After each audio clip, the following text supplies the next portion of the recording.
hello armchair generals. This is Gamer 1745 here with some Hearts of Iron 4. Yes, 4. So we're going to be playing that, and hello Arno, I see you're here. I got a cough here, clear my throat, haven't been talking really today yet.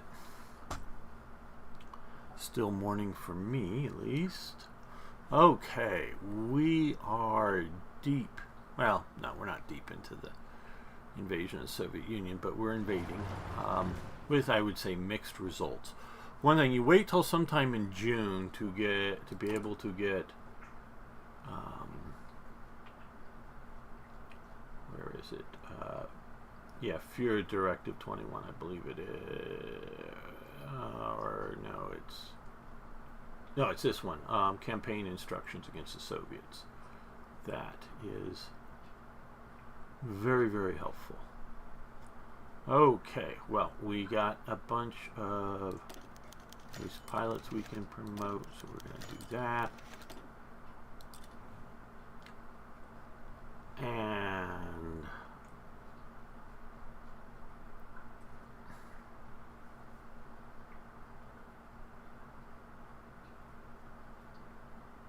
production cost on all those things is down by 8 or 6% or 5, I guess, for heavy tanks. So we still like that, I'm thinking.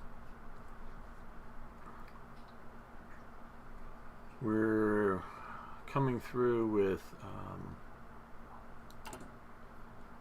no, it's here.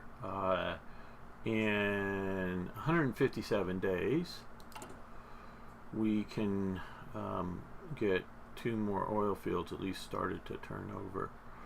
That is in our territory, and there is oil still in Germany to this day. Over here and down here in Niederösterreich, over here we also could get some more, which now that we've set this up as a puppet state. Yes, I see you both on Twitch and YouTube, Arno. So that will help us, but because it's a different state, I'm not exactly sure what percentage we will get.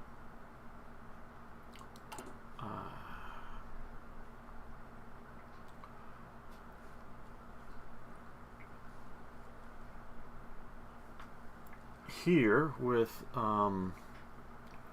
Belgian North French Reich, North French Reich.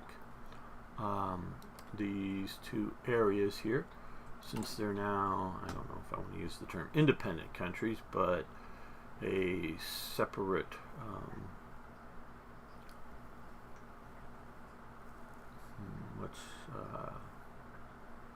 political structure, that would be a good term.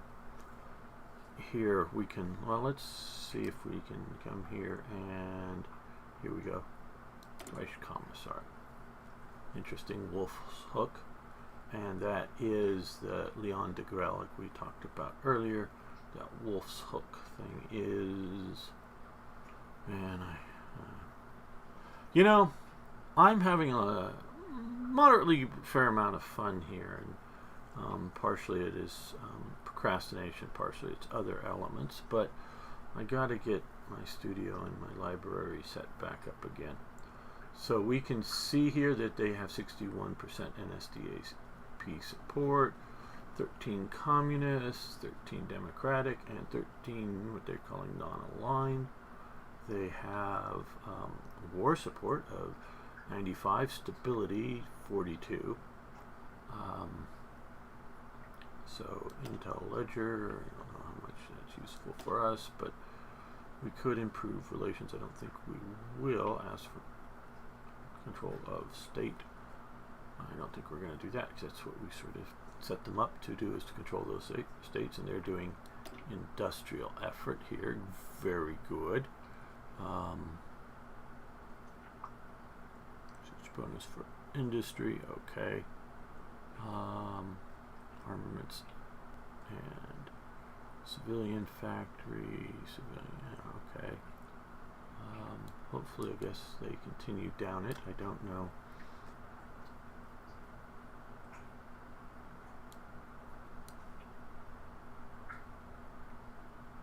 Collectivist liberty ethos, I guess it'd be collectivist.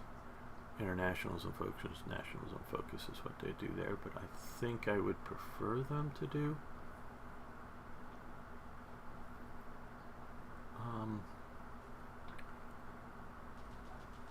that path for national focus.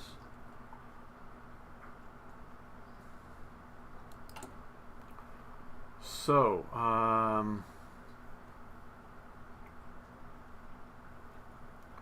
120 days. We will, oh, let's look at here. Oh, the Orden Rune Anton Musset, right? So he got 100% war support. 61. So they're doing pretty well. You know, I think I'm gonna, this is,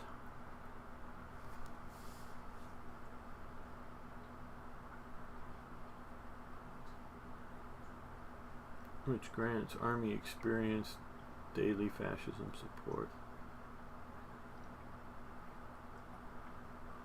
I think I'm going to let my political power continue to improve. I'm not going to do these right now because I don't know. I guess I could just dump the manpower into the general manpower pool. That's sort of what's been getting me. Now we've also set construction to get a couple of, some of these railways are timed out. That's 3 days. That's 1 day remaining. And we'll be able to get some more railways. I'm also upgrading this from a 1 to a 2 that can be done to get that supply center. I mean, it may not help too much way out here for me, but it'll probably help a little bit. To get that, and I've motorized up a few of the more forward supply centers. No supply collection from capital, so I guess maybe sometime that'll come in. Now that one I understand why, because we don't have a railway connection up to there. Of course we do need to get Brest-Litovsk. Now back to this view. We've got this pocketed with, let's see, 6 divisions there, 3 divisions there, 2 divisions there, 3, including some armor divisions, and 2 divisions here. It looks like we're going to be able to hold the pocket, though that is, we're doing okay there. Okay, down here, let's.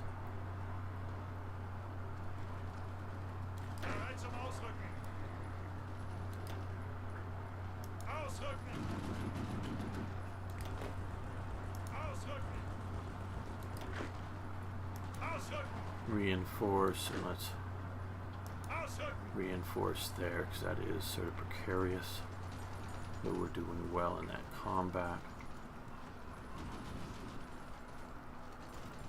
I don't know if this is going to pocket too soon, but we are doing fairly well. We've got this pocketed up here with 2 divisions, 9 divisions, 10, so 12 divisions pocketed there, which is extremely good. Okay, so let's continue.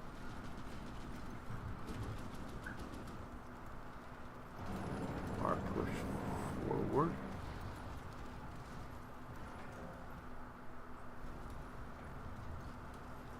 Now, how is...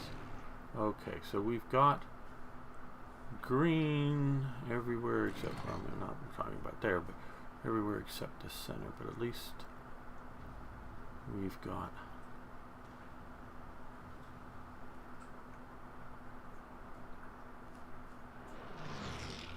only yellow here. Okay, don't know that the Soviets, okay, Poznan, Brandenburg, okay, these are back in Berlin. let's move these guys over here.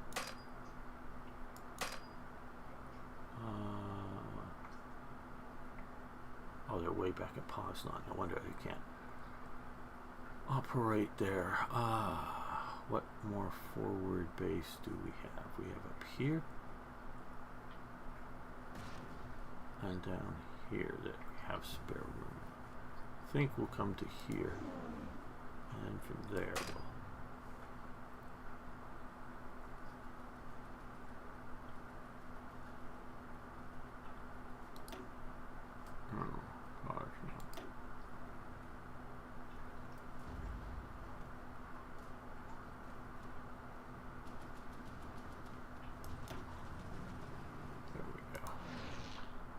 put that there, get another 100 fighters over eastern Poland to hold them down.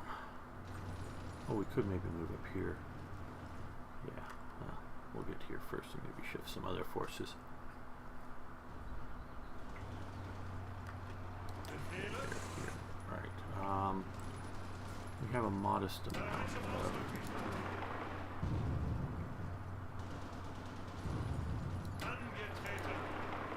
will bloom out a bit. I'm a little leery of just pushing too deep for supply. I would rather balloon out a bit to make them more worried about their flanks.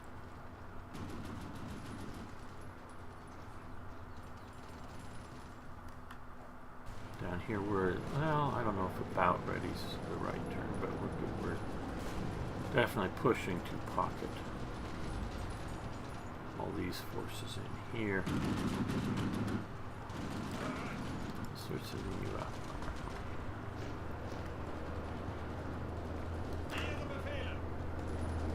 Alright, you guys move that way.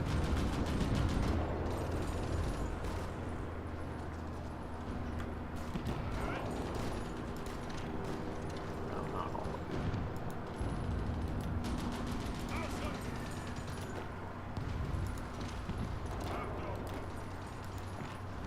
Just trying to use these as filler divisions. Okay, it looks like we've stabilized this here, because I know that's just one division, but they're green on their defense. So that's looking good.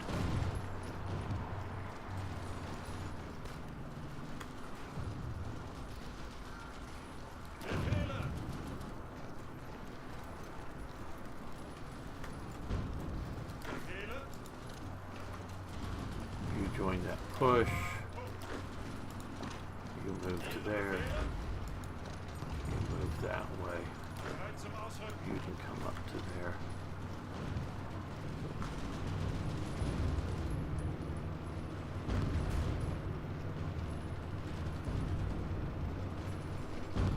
Let's move the motorized forward.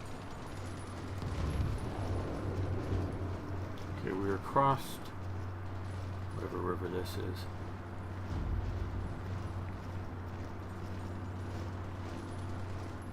Okay. You join that attack. You come into there. You also come into there. You come up that way.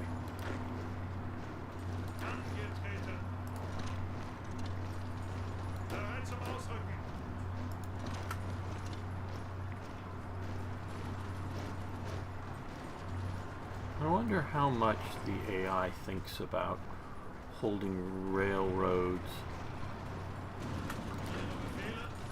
I don't think it would be too hard for them to think about holding supply points, but how well does it calculate the need to hold a railroad?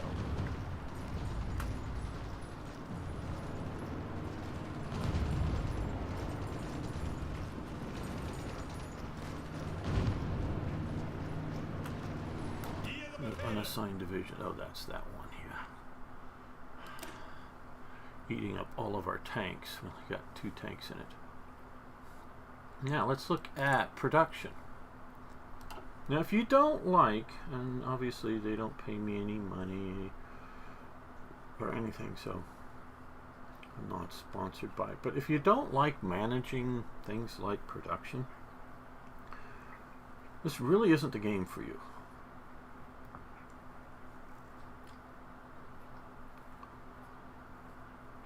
Okay, so we have, and I like the idea of managing production. So here we're getting 7 basic medium tanks and of a Panzer III Oust A type a day, 7 a day. There we're getting 4.28 a day Panzer IV Oust A, and we're getting almost 4 improved heavy tanks, the Tiger 1 Oust A a week. 5, and these guys are going to get better. I think even with these factories we'll get to where we're doing maybe slightly more than 1 a day or 1 a day or whatever once we get up there for Tigers. And similarly, maybe because it's easier here to build Sturmgeschütz, we're doing 5 a week now with just 3 factories. I don't know what is here, so we're doing that reasonably well. The big thing is we're down all those tanks, which makes me to some degree regret doing those SS units, because that means frontline units aren't maybe getting enough resupply on tanks. 6,000. So what I think we're going to do here is, I hope it won't fuck things up too much. We're going to come over here. We're going to edit this, and we're going to go back to light tanks here for these. You know, half light tanks, half heavy, because we will need 850 less medium tanks, or 950 less. Why did I say 8? I don't know. 950 less medium tanks, 1,140 more light tanks. So we got 6,000 of them. So that way, our armored units will be having more fully equipped. Hopefully that. Okay, so we're looking at. Yeah, I know, going down, but we'll do that. And how are we doing with naval actions? Inconclusive. And that was it. Okay.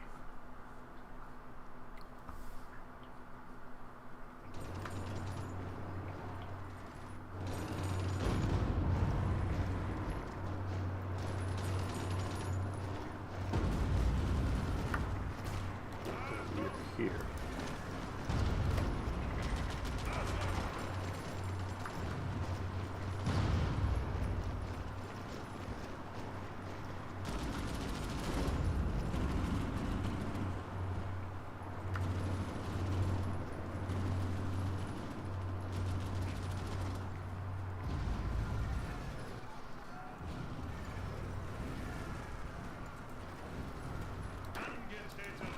You work to close that. You work to push out that way. You attack from the south to get multi-flank attack on them. Hopefully before any more can slip out. Okay, they're retiring.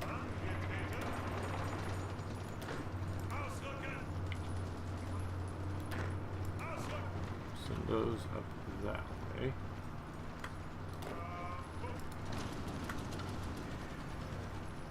You join that fight.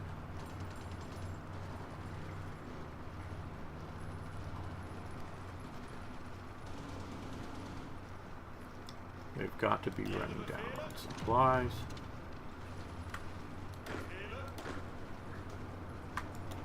You support that attack.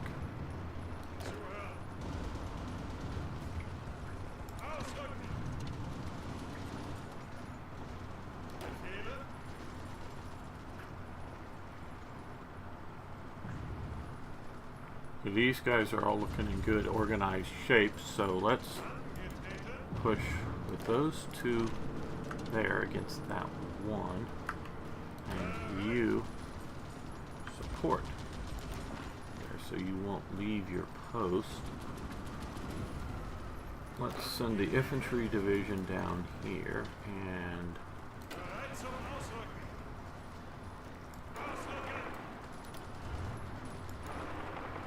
send the armor and motorized that way.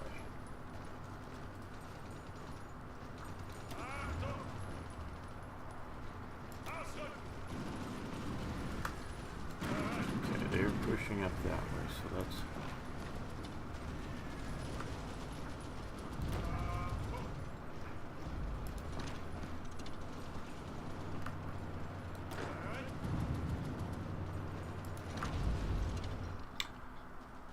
okay. Let's pause this.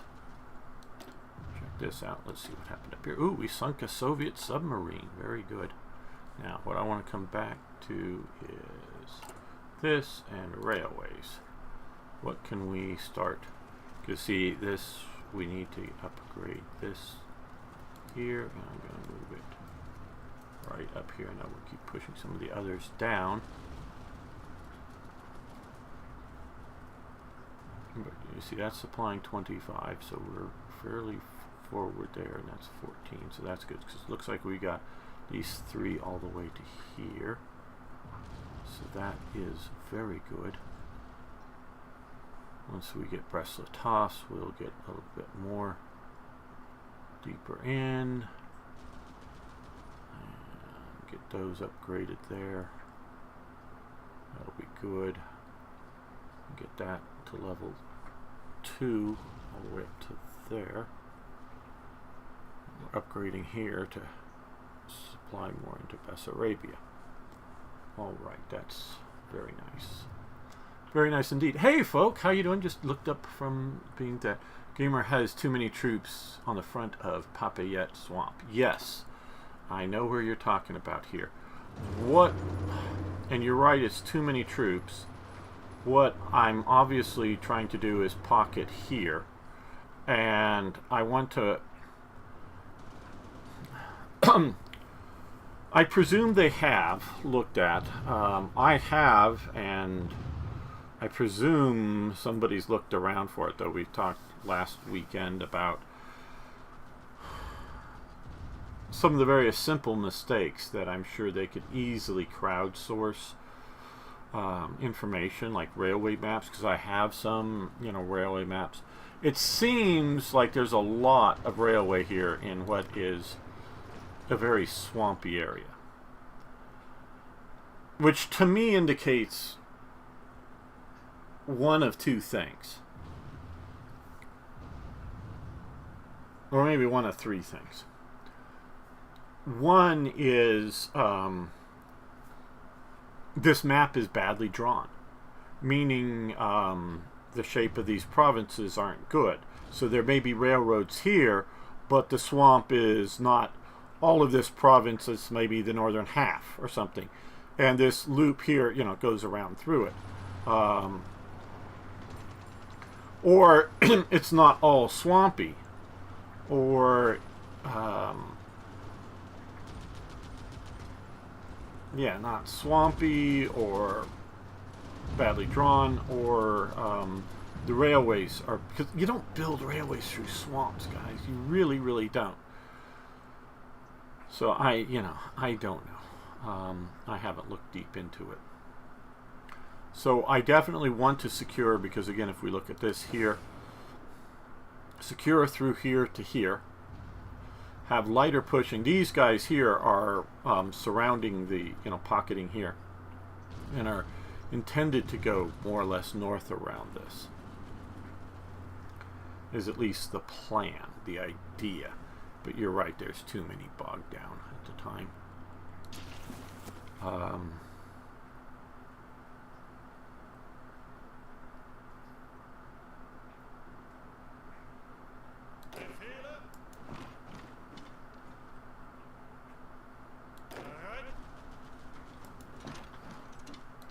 That is attacking into the swamp.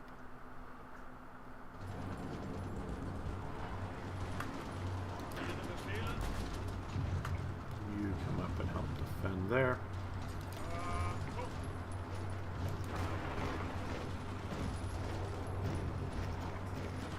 I know I've weakened my... Okay, trade interdiction. My...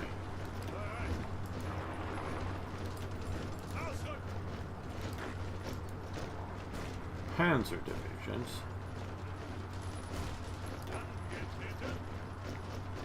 That looks pretty good.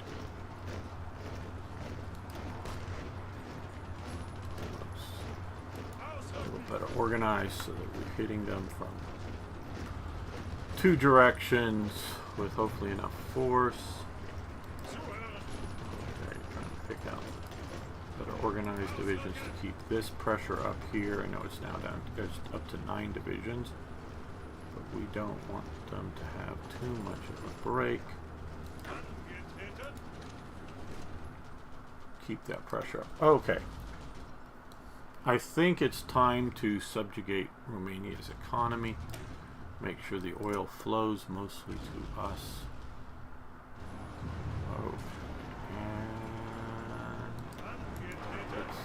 And we're going to rely upon the Romanians and Hungarians to hold this province while we dash into there. Let's push down this way instead of across the river.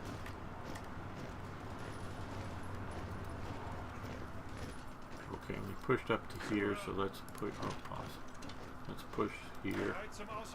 Let's join that front. Let's try to expand out.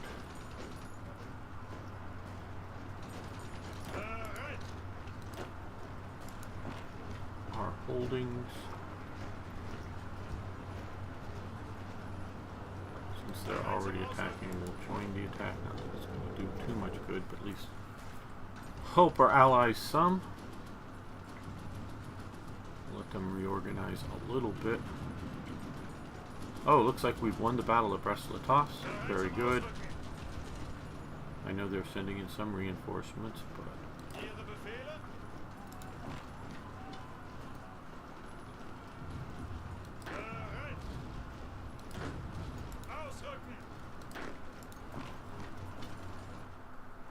I'm still hoping to create a pocket here.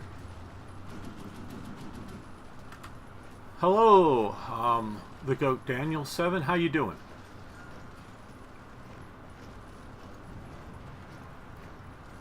You can't push through the Soviets. Well, I'm attempting to. We haven't won yet, that's for certain.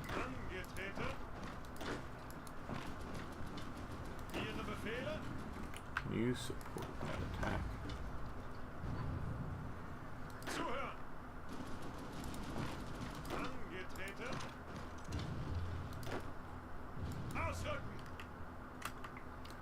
Okay, we'll move to the railhead there.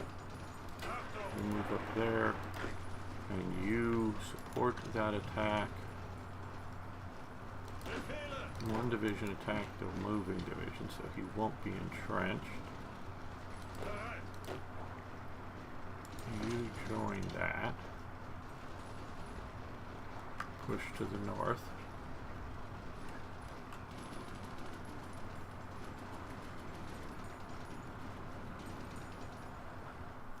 So I'm doing some, trying to do some, you know, actually doing a few pockets, pushing in, pushing up, as you can see here. Get an overview. Just to let everyone know, we have a few people watching here, which is good. We are not allied with Italy. Italy is not in the World War II. It is fighting a war with Greece alone. Japan is not in the Axis. We will see coming up in December or some other time like that to see if they attack the Western Allies and or the United States. But they're fighting in China. And we're still at war with Britain, but we're just doing submarine warfare. These guys are getting some repairing, and my bigger submarine fleets are around. Here, these guys here are also doing a lot of repairing. To then go back out and try to cut The British. Do you like No Step Back? I think it's good. Okay, so here. Let's look here. I really would like to push down along towards Minsk. So, this infantry division will join that attack. Which, if we do succeed, it will cut off what's left here. We're going to push these 3 armored divisions towards Minsk.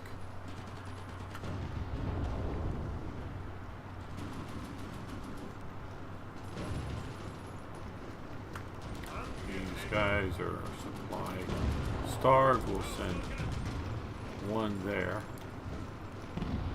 And 1 supporting that attack.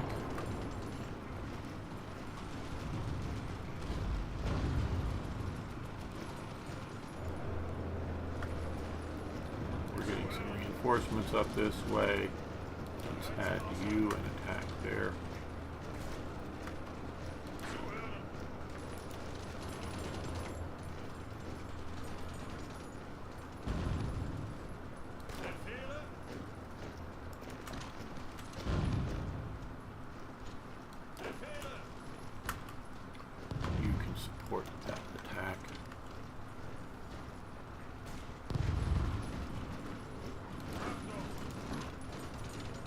It looks like we're holding Kraslotas and moving up. Moving on up.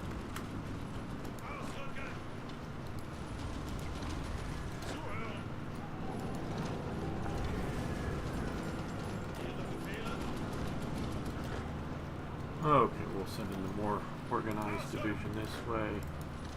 Yeah, we'll also send in the mountain troops to that battle there.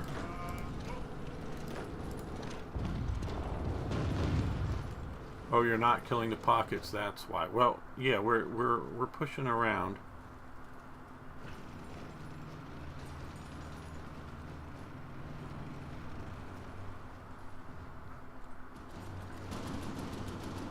Okay, so pause.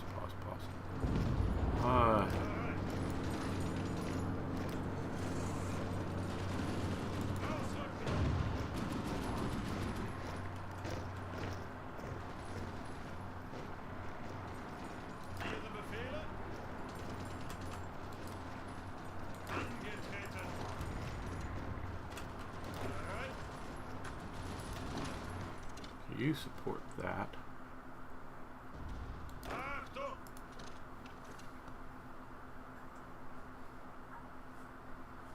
These guys should be.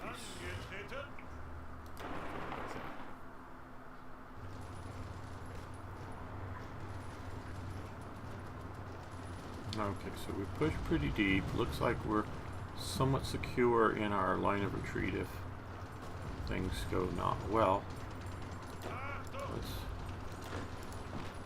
push up. Move the cavalry and this division through to Odessa. You guys can join that fight. You move up that way and you attack there. So we add to the various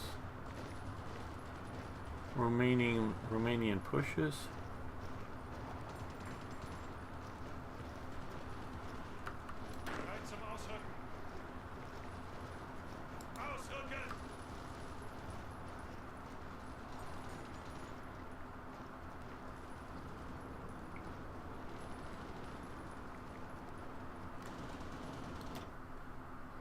Okay, no, inconclusive, okay. Oh, got a Soviet sub, alright, so we're doing some with our air power there. This pocket's getting smaller and smaller. Their core land pocket is dying much faster than historical German's core land pocket. Now, honestly, the Soviets sort of just bypass the Kurland pocket, if you know about that. Okay.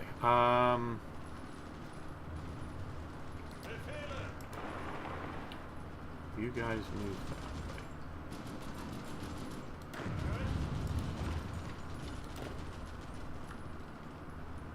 Get that attack going in support. Bereit zum Ausrücken.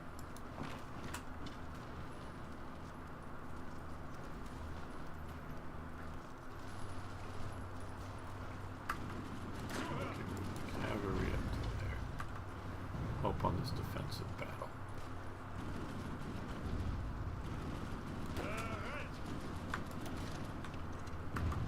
Okay, well here we have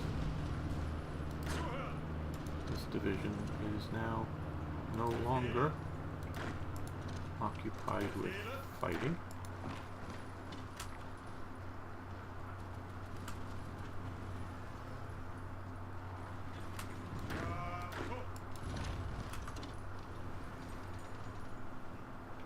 Just kind of keep feeling our way deeper and deeper into the enemy's lines.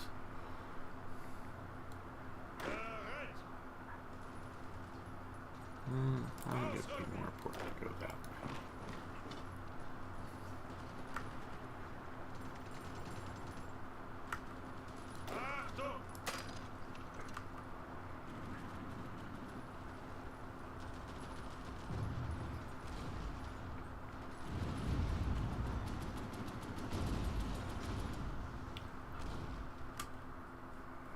Let's take a look at our air war here. Okay, we're still, oh, we've now yellowed here. Don't think we're going to be facing very many Soviet air operations there. So, let's move some of our fighters to there. And we can also, well, we do have, let's come back to here. We do have a few unassigned aces. No, no one are going for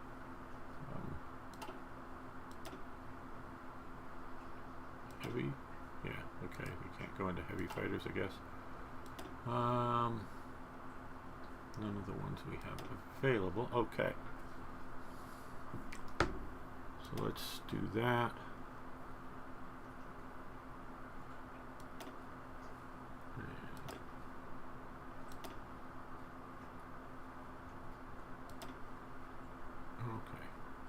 Thought we had more aces currently available.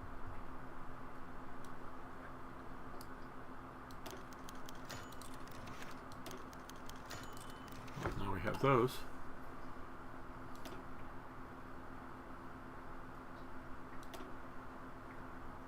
Any of them ground attack? No.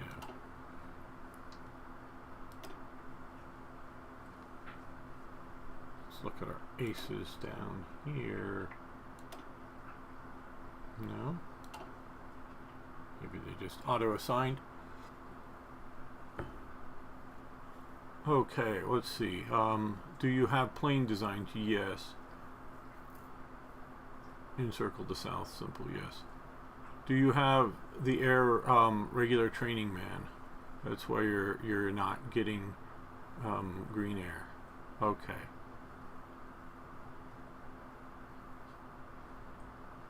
That could be, yes. I'm sort of understanding what you're talking about.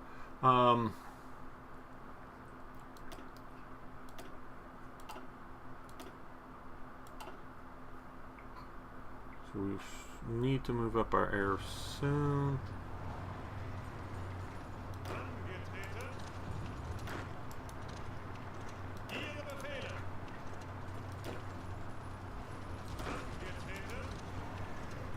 Okay, so again,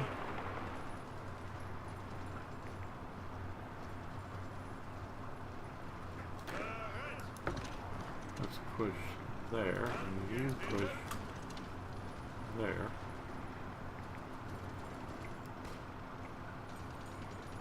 Right.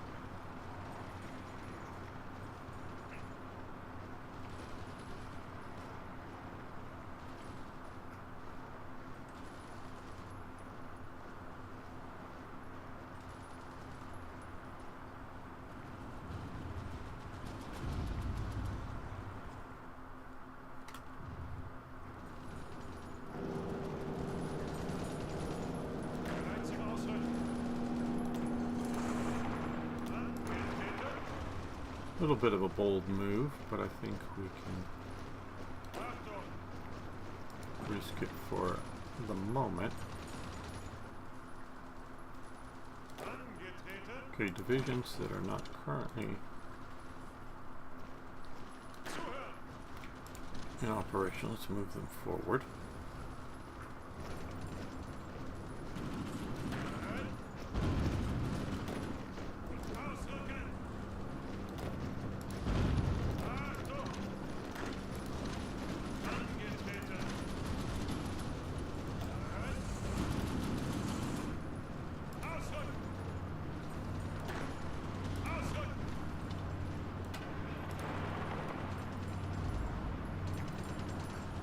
Do you see the plane designs on production? Sure, I can definitely show you that. I have not, maybe, I've stressed more for the, well, we can look here. Hopefully that's helpful to you. More for numbers as opposed to trying to update or whatever as well as I could, just spamming out more as opposed to doing a lot of plane designing. And those are the same, I guess. Yeah, I think that's what I'm producing here. Two different lines. Yeah, you should get at least more guns and fuel tanks. Yeah, that would improve both the firepower and range. It's just the matter of, do I want to have better airplanes or more airplanes right now? I've chosen the more. Not necessarily the best choice, but the choice I've made.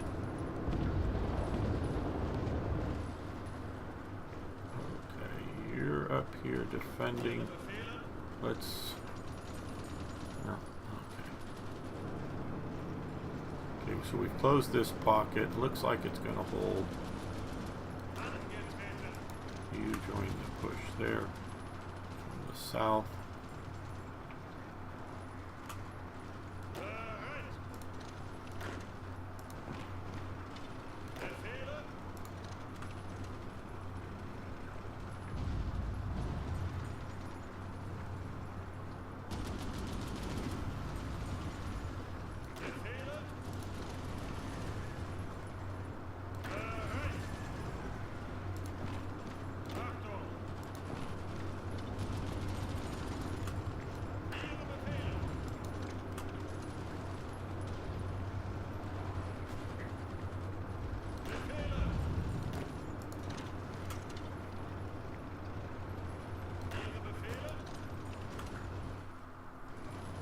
Okay, well.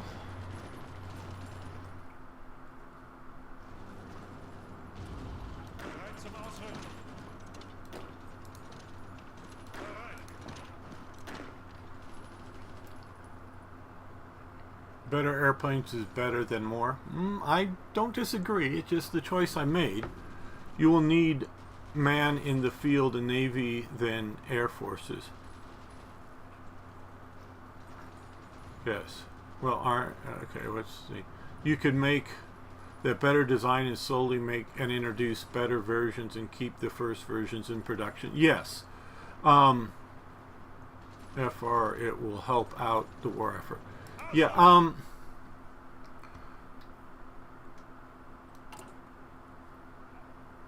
what really could have, earlier on, instead of trying to do this, and it's one of the reasons that I have done this, and so let's do that right now. Let's come here. Let's create a variant. Now, engine design, okay.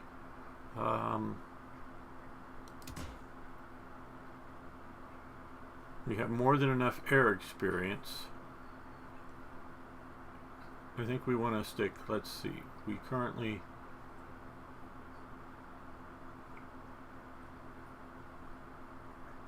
No, we don't. We want to keep it a single engine. Single engine, yes. Engine type 2. What did we have here? Sorry, didn't pay enough attention. Okay, so we do have engine type 2. So that's my best engine possibility here. We could put no defensive. Air ground radar, air radar, bomb sight. Well, obviously not for fighter. Radio navigation.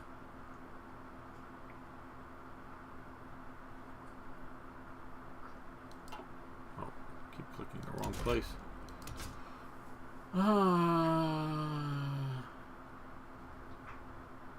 Fighter weapons.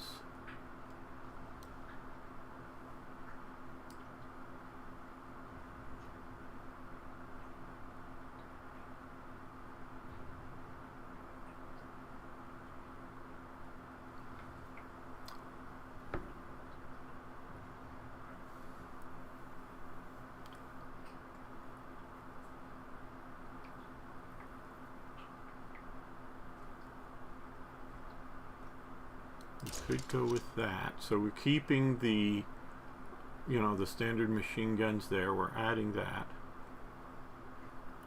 Okay, you think 4 heavy machine? Okay, no, do a special model. Okay. Not create a variant. Let's see.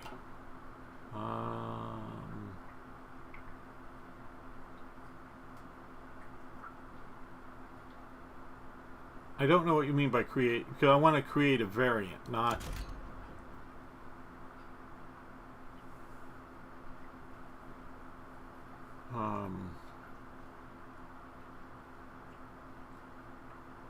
So I'm not trying to change the current design. Create, yes.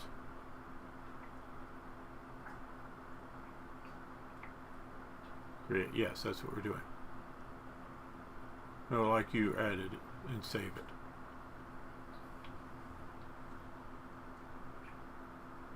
It's going to be the main fighter. Okay. As you can tell, I'm slightly confused. Or you can convert. Well, we're going to convert one of the production lines. Let's come up. Okay, let's look at the Focke-Wulf 190, which I've not put into production. Instead, we're going to leave the small frame the same at the moment. We have the Focke-Wulf 190. We've got that. I think. No, we're not going to do weapon.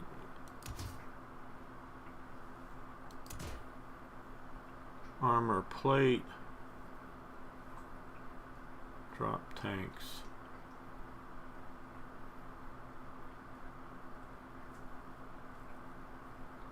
So if we do that, yes, we can do self-sealing fuel tanks.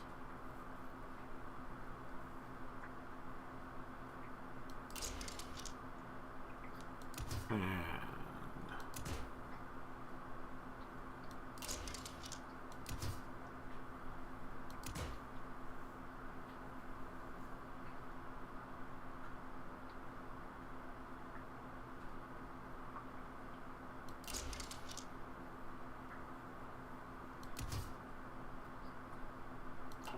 try to read back up it. Add 4 machine guns and extra fuel tanks. Wait, do no self-sealing and wait, no do self-sealing and extra. Okay, so you're remove the so self-sealing armor and heavy machine gun turret. Well, we already sort of have the basic heavy fighter here. That's sort of what, to me, it sounds like you're talking about. So, I may be making a mistake, but we're going to do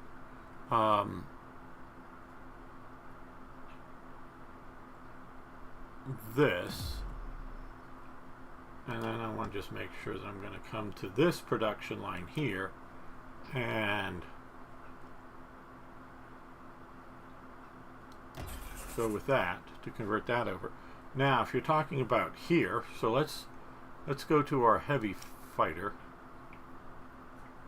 Where is that? Here. Now, we've got 2 cannons, so let's add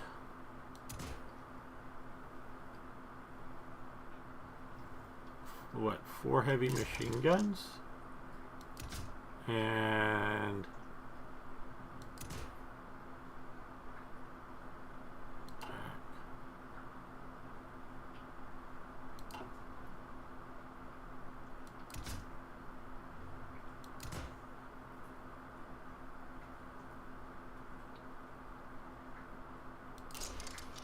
self-sealing fuel tanks.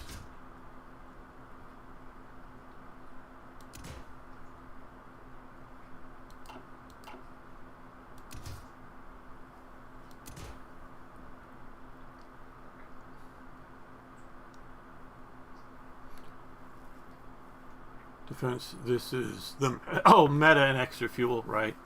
Range not on that man. Okay, so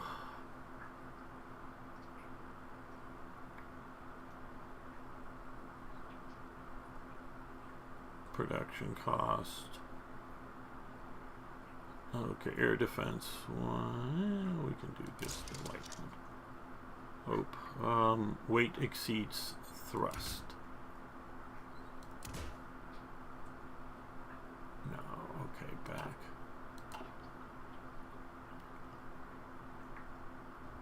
Here we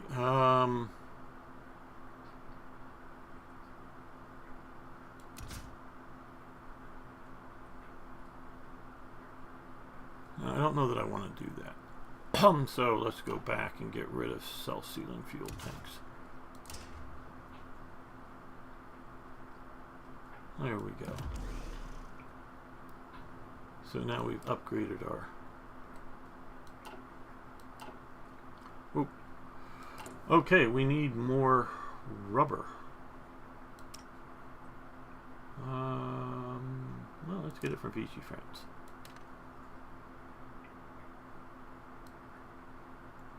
That should do the rubber bit. Okay, what? Oh. Hopefully that will help get more things in production. As you can tell, I'm not good at like the meta of a lot of stuff. More historical type designs and that kind of thing.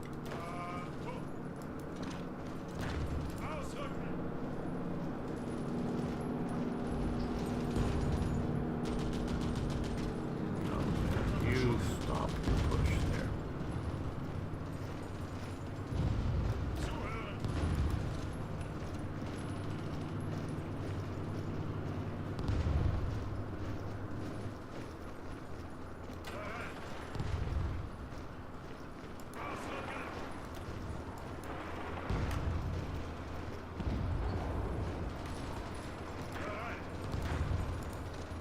Add in an infantry division.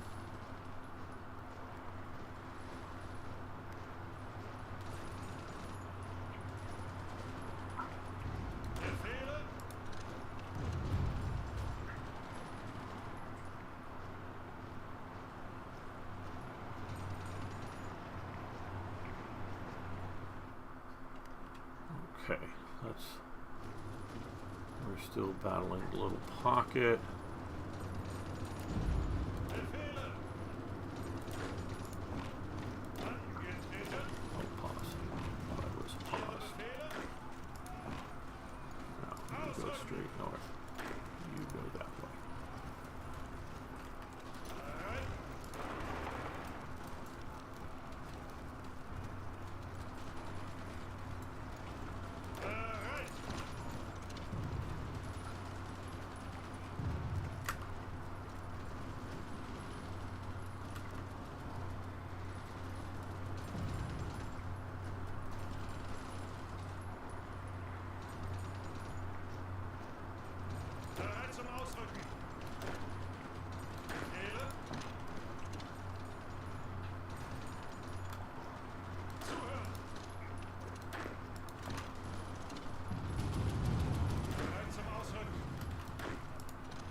Oh, bot over on Twitch.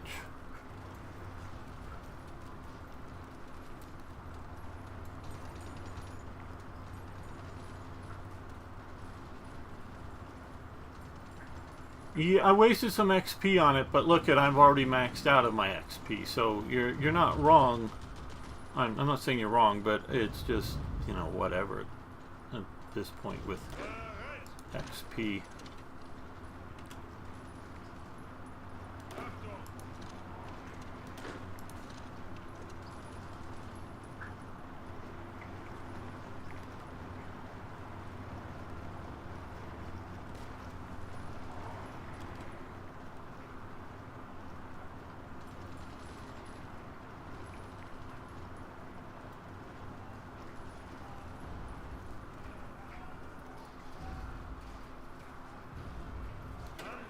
Across the river.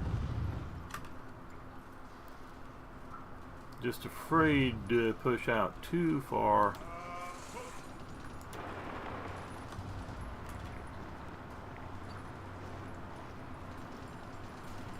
From supplies and Romanian whatever, you know, competency and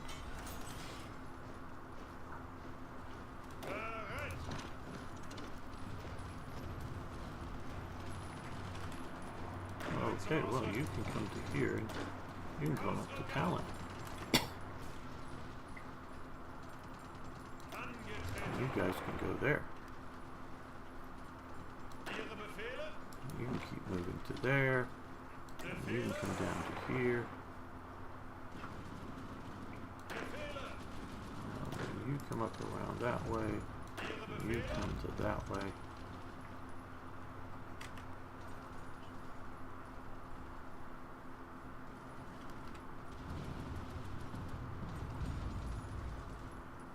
And I far from think I'm the best at playing this.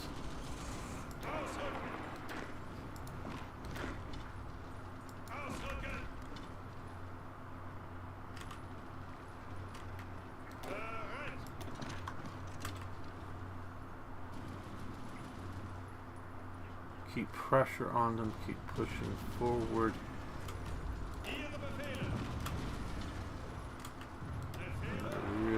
Do need to get these guys moving up.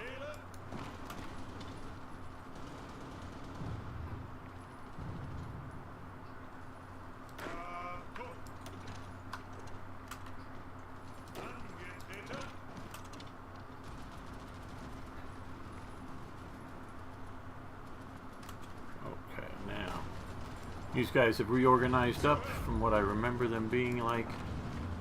So let's strike there. Let's strike north like that. These guys in the rear. Move up. Okay.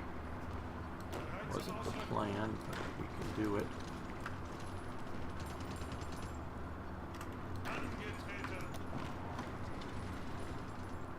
Ah, free factories, right.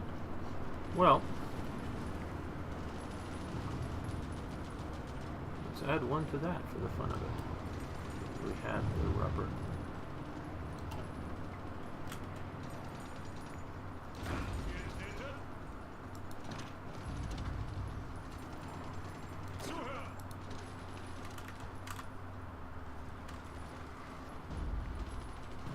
Still haven't closed this down. Let's push like that. Too many units are getting out.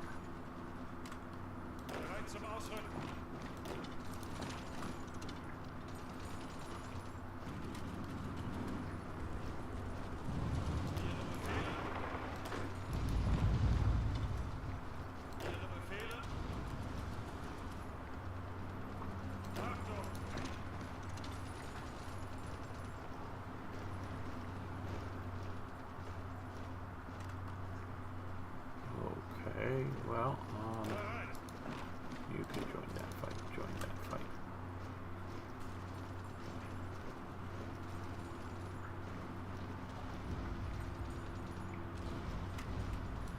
just started that fight. You can join in.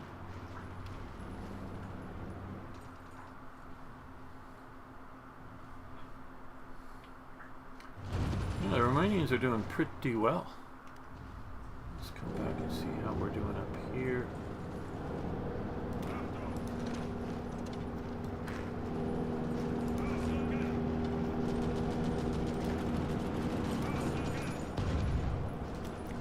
Ah, can we take Narva? That was a hell of a battle in World War II.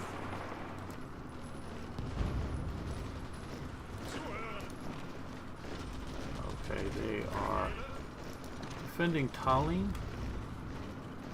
We'll push around that way.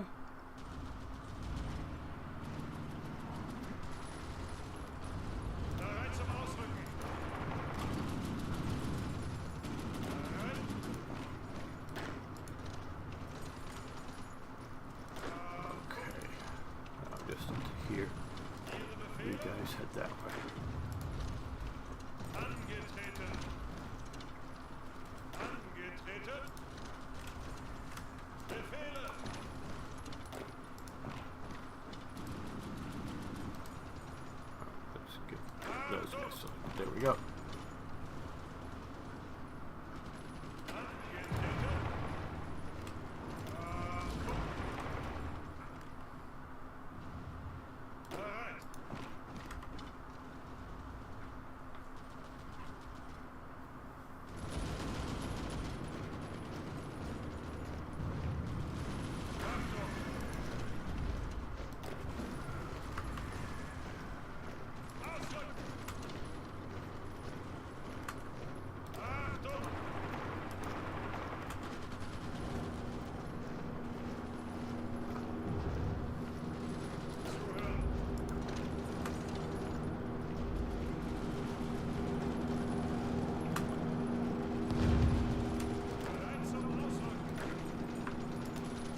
Support that attack.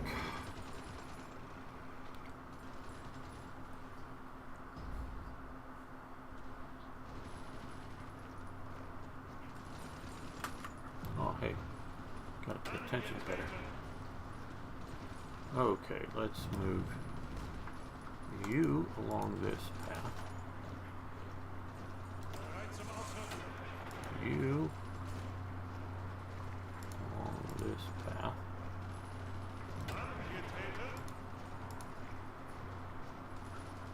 There.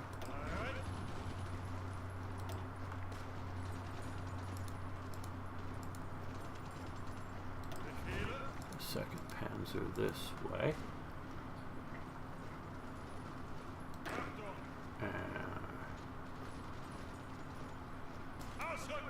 You just occupy the air base.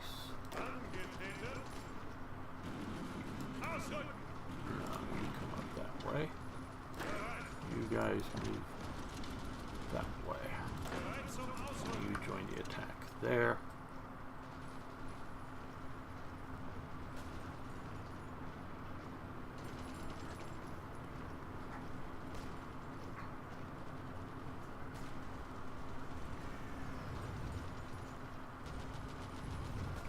Oh, what design company stuff? Opel.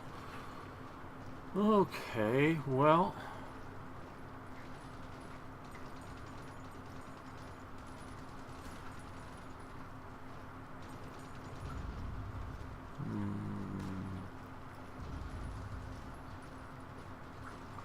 Hardness, yeah, we could do that. Armored, mechanized. Now, where are we? Oh, we're way up here. Okay. They got 4 of my convoys bringing in oil from Venezuela. Uh-oh. We had an air battle over the British fleet. And another one which we lost a single airplane at. Okay, well, looks like they are starting to, they're repairing up somewhat there. Cool. Starting to pay attention to my convoys.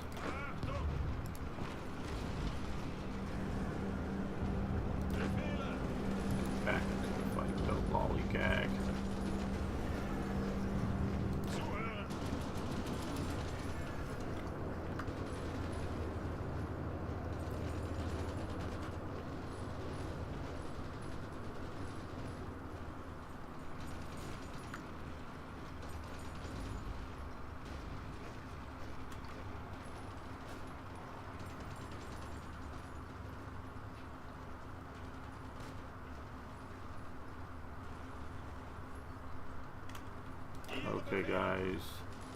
Push. Mountain troops, push. Push. You guys keep moving forward. You guys move forward.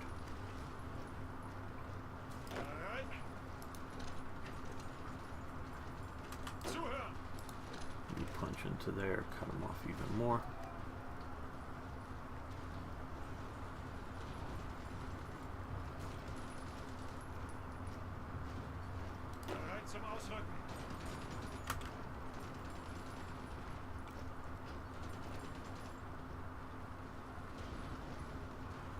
As soon as they get there, come on, get there. Get there.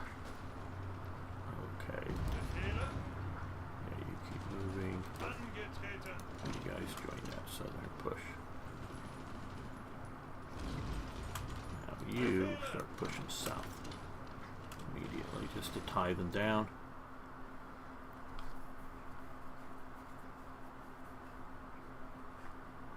Oh, okay, so we've got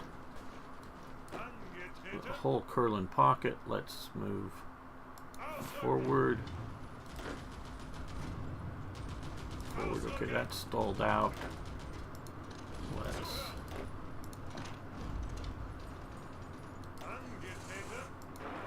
send that up that way.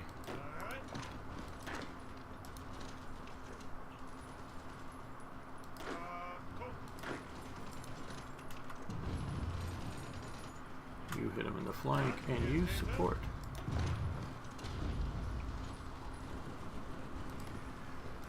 Both of you attack there to delay any movement around.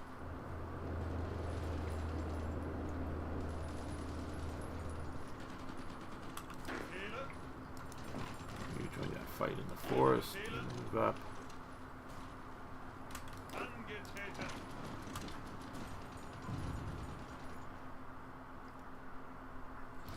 Okay, well, we close this small pocket off of 13 divisions, which is very nice. You fight your way back that way. You join this fight. We'll send the panzers into the open area here.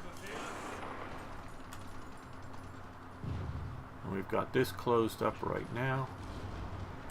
Okay, these guys are running everywhere. Pause. No, pause.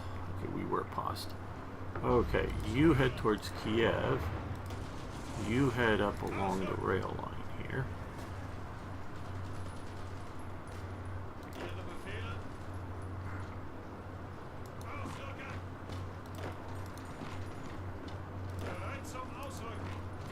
You guys come down to hold this open. You can, yeah, you move there. You move there. Okay, cross the, oh, you have to go that way. Okay. I'll then just push north. You guys try to cross. You push north that way.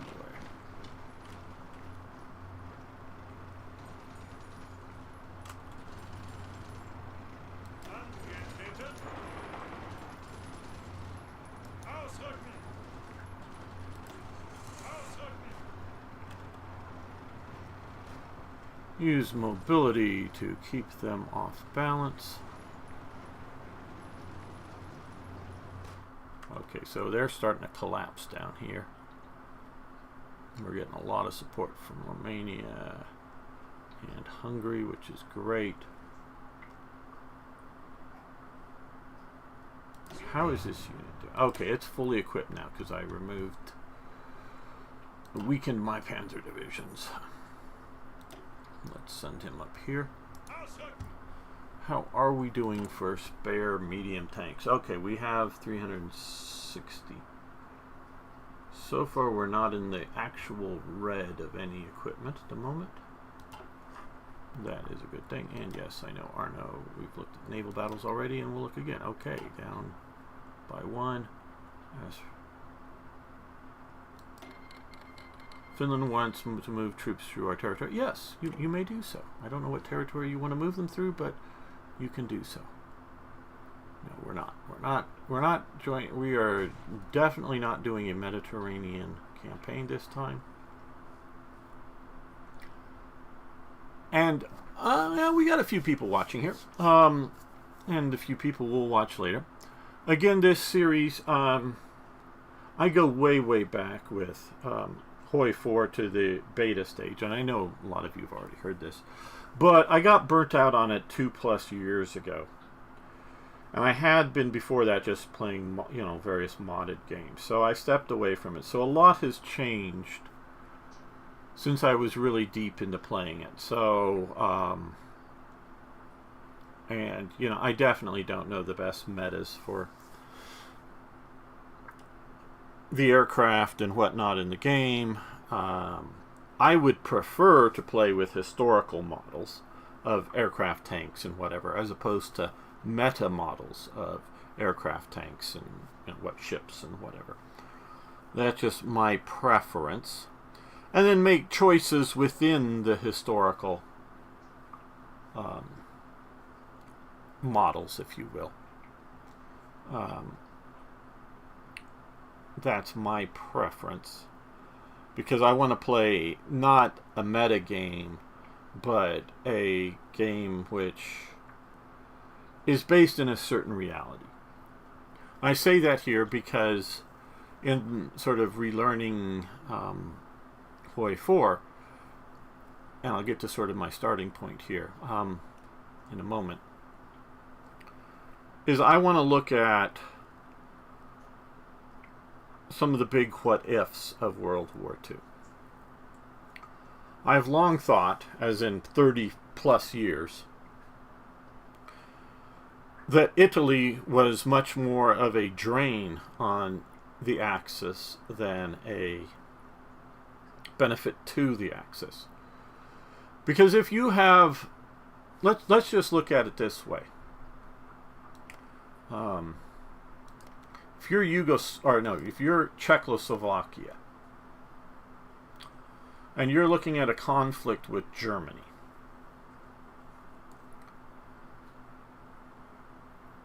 and Austria here stays neutral, and Poland stays neutral,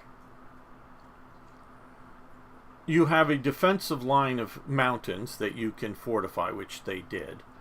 And you can look at, maybe you also have, France and Britain as an ally, if the 1938 war kicked off, shall we say.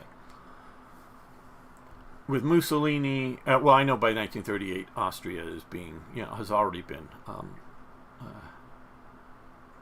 integrated into the Reich, shall we say. But let's say if it wasn't, because once it is, it's really outflanking Czechoslovakia. But let's just say it's neutral. You might think, oh, well, hey, if we add Poland as another ally against Germany, that's going to be a better thing. Maybe not. Because if we're looking at, and I hope you sort of know the map well enough, I'm clicking to highlight certain areas. Because this would be Germany here. And this is some of your weaker spots down here. But because if Germany is fighting a front here, say, that's somewhat static, because you have the Maginot Line, you have whether it's the Siegfried or the West Wall line here, and with the Rhine River, even if there's a French push, you're sort of containing that here. Well, Czechoslovakia not only built additional in the late 1920s into the early 1930s, built additional military factories, which are not really shown here because this is more what's up here and forward. They did build some military factories back here, as well as moving some of the factories that were up sort of in Brno over to here, simply to get them away from Germany. And this is like I say, late 20s, early 30s, so even before, the Nazis' actual coming to power. They were seeing this as strategic depth. So if Poland is sitting here neutral and Austria is sitting here neutral, you have a smaller, it's still, I'm not saying you're going to win or you're going to be able to hold, but you have a smaller line. But if you get in Poland and it gets crushed, you get outflanked. So right now we have an Italy that is so friendly it wants to join the Axis, but we're not allowing it. If historically and things were set up a little technologically better, click over to Navy stuff here, I am importing Venezuelan oil this way. But let's just change this. It's 1941, like this date here is now. The U.S. is not at war. And Britain's at war and the Soviet Union is at war. Is either one of them really want to add an aggressive war? And I don't know. I know this is sort of pre-programmed to happen. I don't know that Mussolini, if Italy was neutral, Mussolini would have gone into Greece. Because you got to understand, everyone,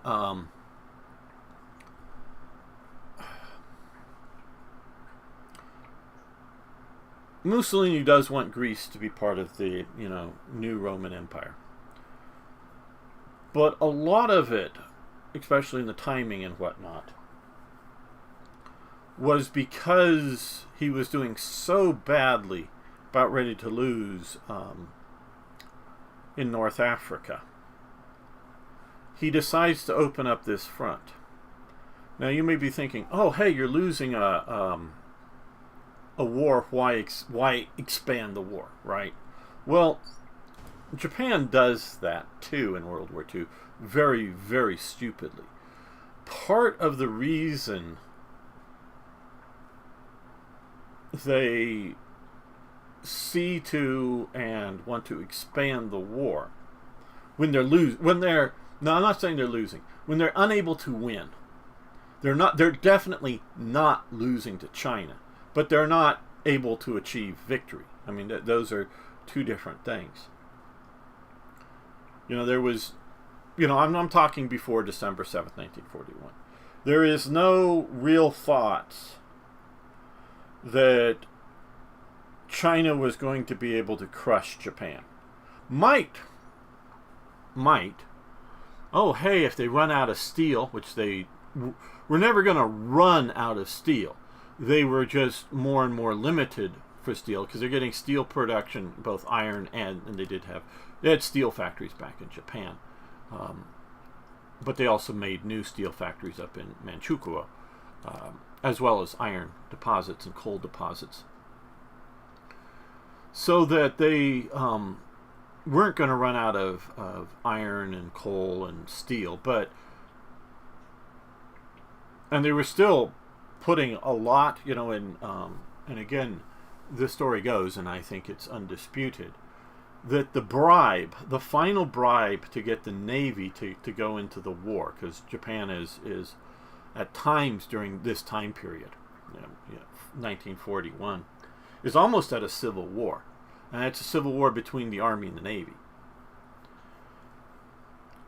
And I say that, and you maybe want to, what's Gamer talking about? He doesn't know. It's Japan is not that fractured. It is so bad that Admiral Yamamoto, who Japan still to this day is a hierarchy of seniority, both your age seniority, as well as time in a job.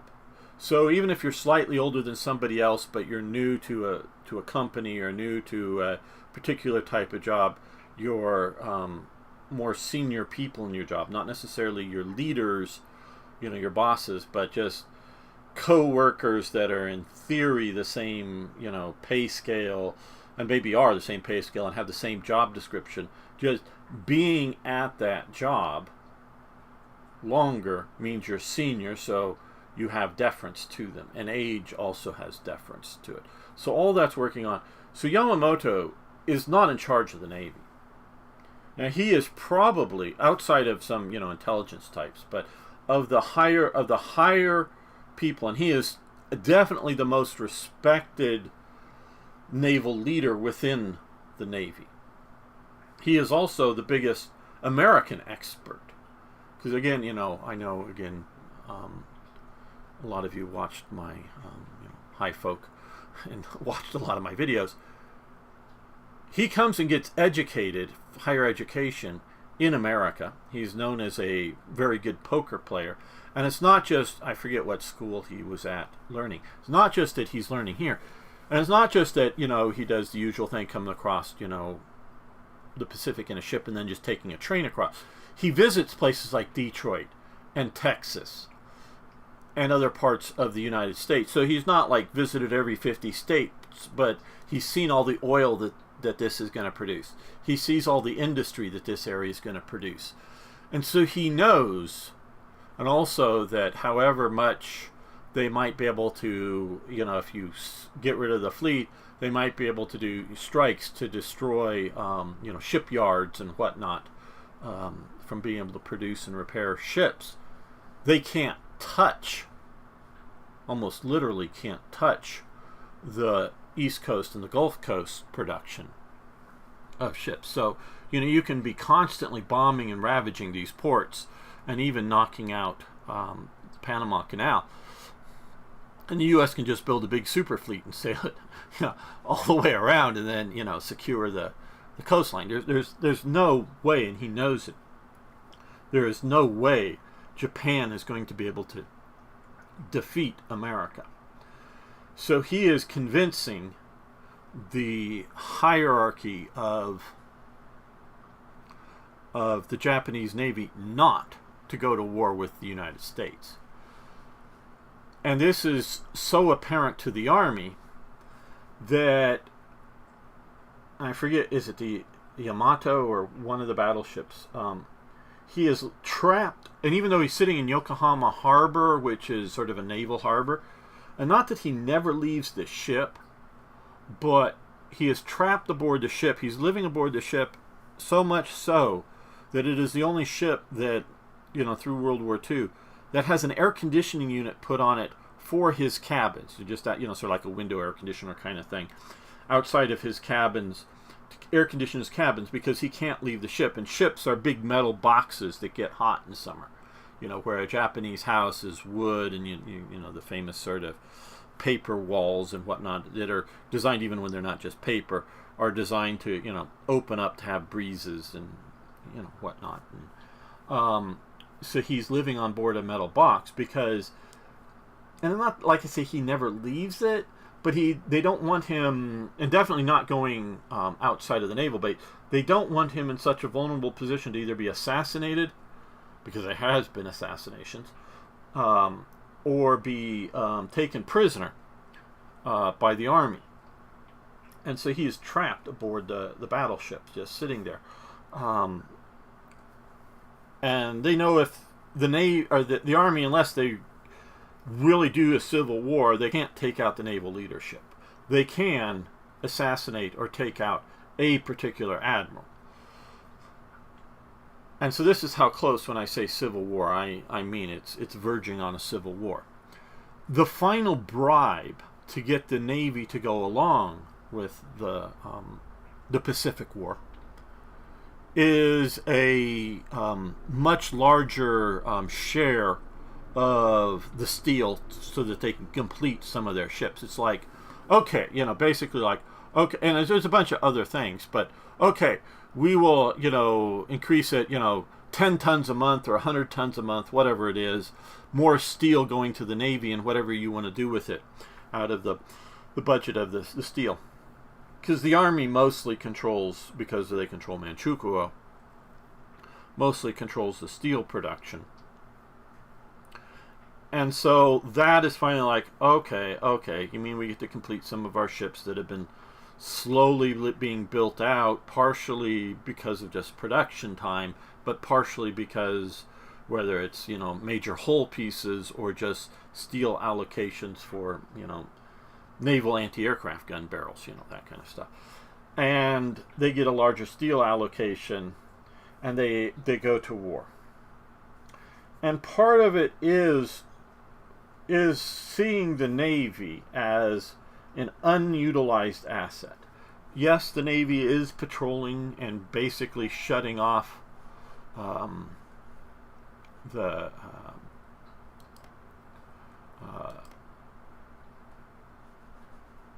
trade and commerce through the sea, but until 1940 and they're able to occupy Indochina, the French are allowing ships to come in with arms that are then transferred into China, and then after that, the Burma Road is running supplies up through into China. So they're still getting supplies, and there's still an armaments manufacturing going on in China. So they're looking at like, yeah, hey, we've got that, and we can just use some of the divisions. And like most of the divisions that attack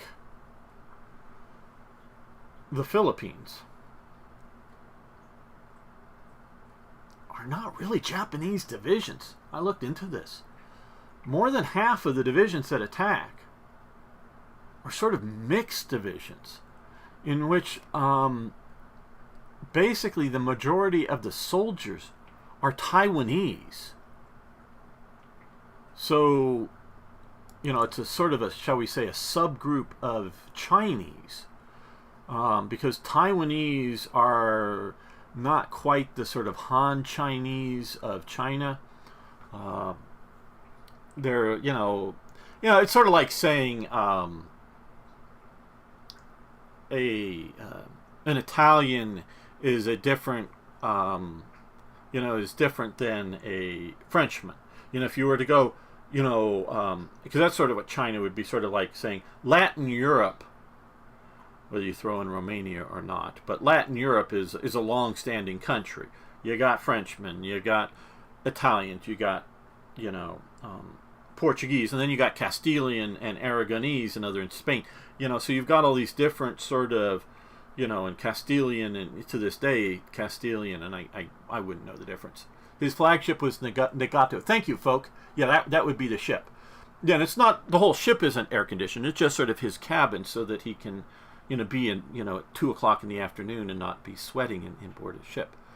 Thank you, folk. To this day, it's not just quote-unquote accents, but there's different language uses, to my knowledge, between Castilian and Aragonese. I'm sure with radios and then television, there is a more similaring of the languages, but I still was talking to one of my English friends, the new IKB, and we were talking about, because now it's been more than 20 years, and basically his lifetime is since I've been to Britain, and I, like I say, again, not really too much. I lived there less than 6 months. It was never like me fully moving there. It was just me making arrangements and whatnot to be able to do study there years ago. So I got to know a lot of different social groupings, and both in the hierarchy, social lower working class, elites, and that, and then different regional groups, different regions of England and Scotland and Wales, and that they all have their different accents, different word usage to this day, and it's somewhat more similar out, but even with all the different, television mass media, because when it's just print media, that is sort of kind of getting the language down, but you can very much have a reading language that you read like the newspaper in, and then have a spoken language, or just quick letters to we're talking the days before telephones and radios, quick letters running around and writing in a bit more colloquial kind of stuff, and have that sort of language too. But so when you look at China, and then you can go into other ethnic groups that are both genetic ethnic groups and cultural ethnic groups, and you can definitely see cultural ethnic groups different than the Manchurians. And I try to use language specifically Manchukuo when I'm talking about the politics, Manchurian when I'm talking about the region. There was one high-ranking minister in the Manchukuo government supporting Henry Puyi, the de jure, the legitimate emperor of China, who becomes Emperor of Manchukuo. And this guy, and one of his hobbies was, and very well, painting fans, you know, that you fan yourself with, but doing it very artistically. That was, you know, doing it at an artist, a true master level, but it was just, you know, hobby. He was a politician. He was a Manchurian patriot. He was somebody who either having Manchuria, and the Ming dynasty is basically a northern / sort of Manchurian dynasty, as far as I remember correctly. Definitely northern Chinese. Either Manchurians being the sort of dominant group, dominant ethnic group at the elites in China, or pushing for an independent Manchuria. And he sort of saw, and he eventually falls out and sort of is, if I remember correctly, and it's been some years since I looked into this, sort of is, removed from government and whatever, and sort of goes into, internal exile, if you will. Not being kicked out of the country, just no longer around the government, because he falls out with the Japanese, because he is not, functionally he is a collaborationist with the Japanese, but it's not because he loves the Japanese. It is because he sees that with the modern Republic of China, with moving its capital down here, he sees that as more of a southern Chinese dominated thing. So hey, Manchuria, let's have it an independent country, and maybe into this Japanese, yes, dominated area, it can be something of a puppet state, yes, but something also a bit more independent than being ruled directly, and then having all the governors and all the minister types and everything sent from the south up to dominate Manchuria.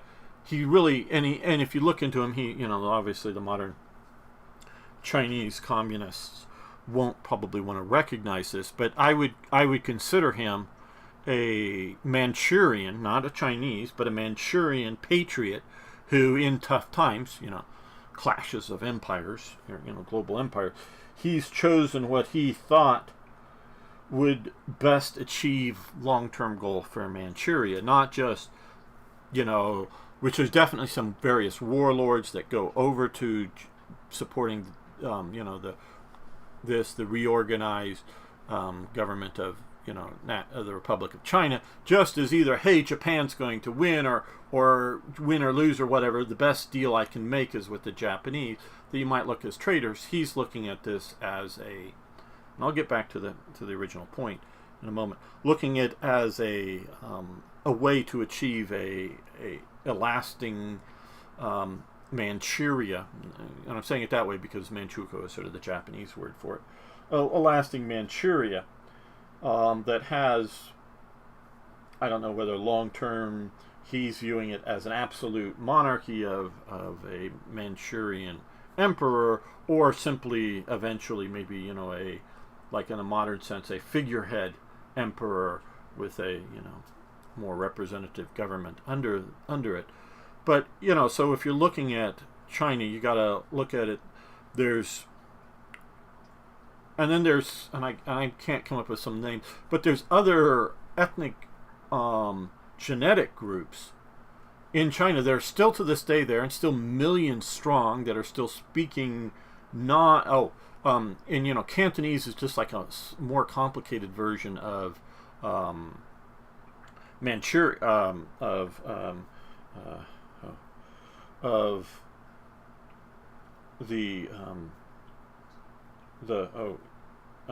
Mandarin Chinese, and again that's the north-south divide. And it's sort of like different genetic groups between Swedes and Latins or something. So when you really look at China, it's sort of, India is becoming, but had never been until the British showed up and both taught them what nationalism is and then sort of showed them there's the us versus them idea between the British and the, local Indian population that has sort of formed the identity of India. Before that, there was no concept in India, and before the British show up, hey, I'm an Indian. No, there would be, hey, I'm a Sikh, or hey, I'm a Bengali, or whatever, different regions. It would be, some woman's Twitter thing I saw the other day, and she's, it's been like, 10 years since Brexit, and Britain is, not so good for it, and she has EU flags, and I'm thinking, she's basically a traitor to Britain. Now, she won't see it that way because she is a European nationalist, if you will. I mean, they want to claim that they're no longer, they're post-nationalists, but they're really sort of European nationalists, and it's that EU flag that she holds still, even though she lives in Britain and is some sort of teacher or something.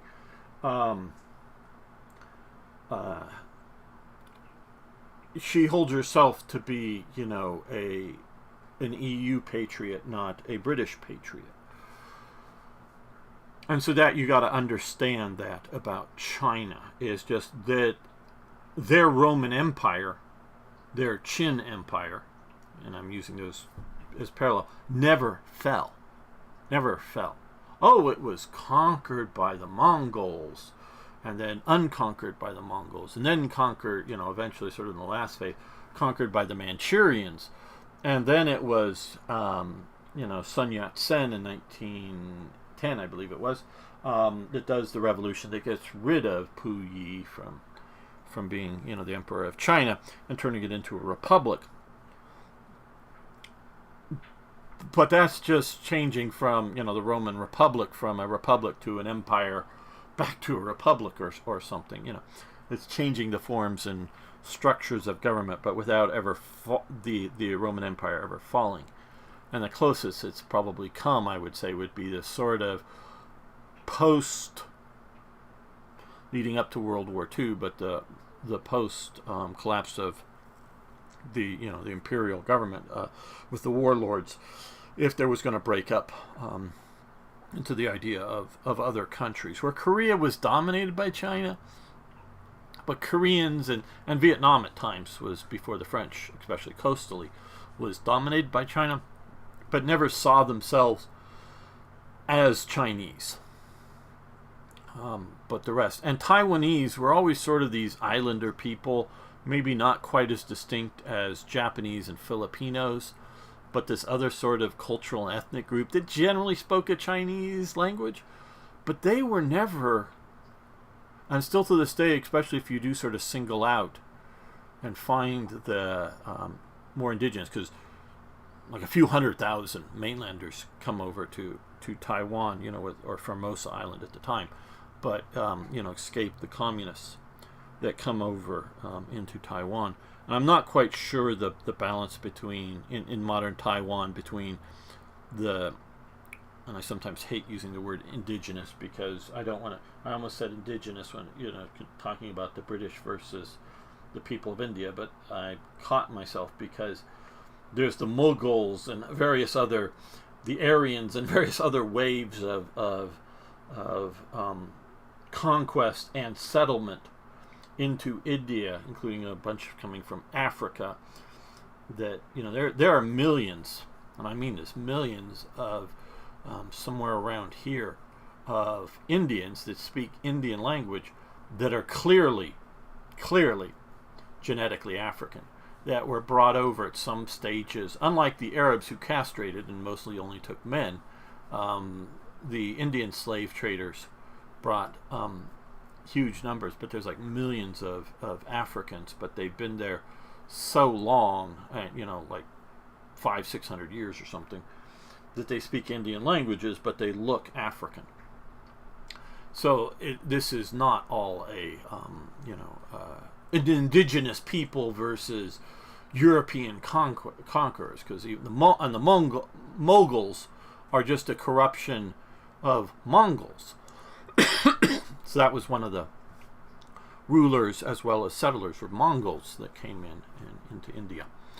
But back to here, there were a bunch of garrison divisions that were a majority as the troops Taiwanese that made up the 60% of the divisions that are just, and they basically strip all the garrison troops from Taiwan, a few from China, and a few units from Japan to come down and do the conquest of the Philippines.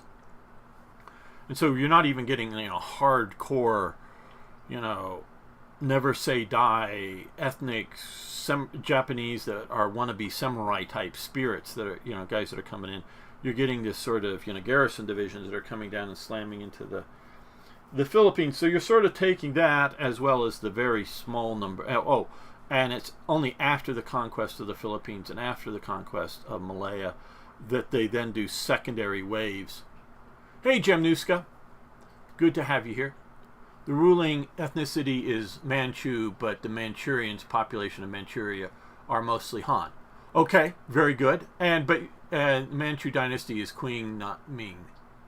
Right, okay, yes, thank you.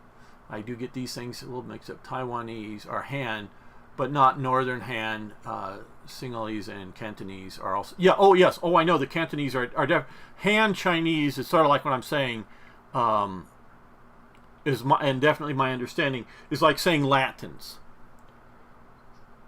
and so whether it's the Portuguese, the Italians, the French, if you will, Latin Europeans, and then the difference, and because I went to a special high school that was literally called the Center for International Commerce, and you had to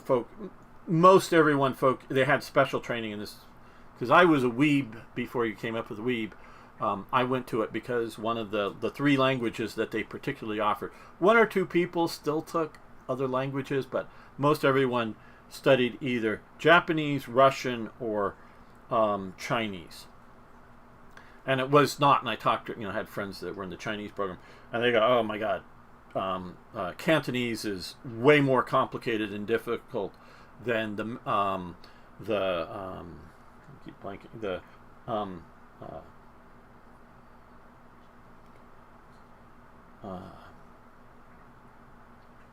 Mandarin Chinese that they were learning, the sort of Northern Chinese, and that being supposedly a lot more difficult than the Japanese that I was learning.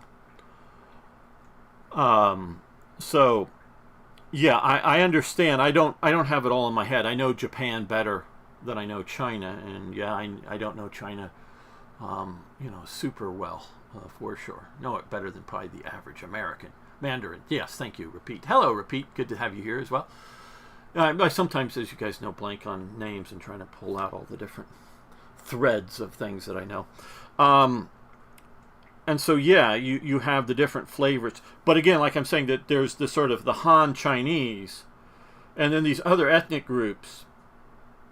You and I might not readily spot these other ethnic groups because they look Asian to us without sort of like a guide, oh yeah, and then be able to spot the differences.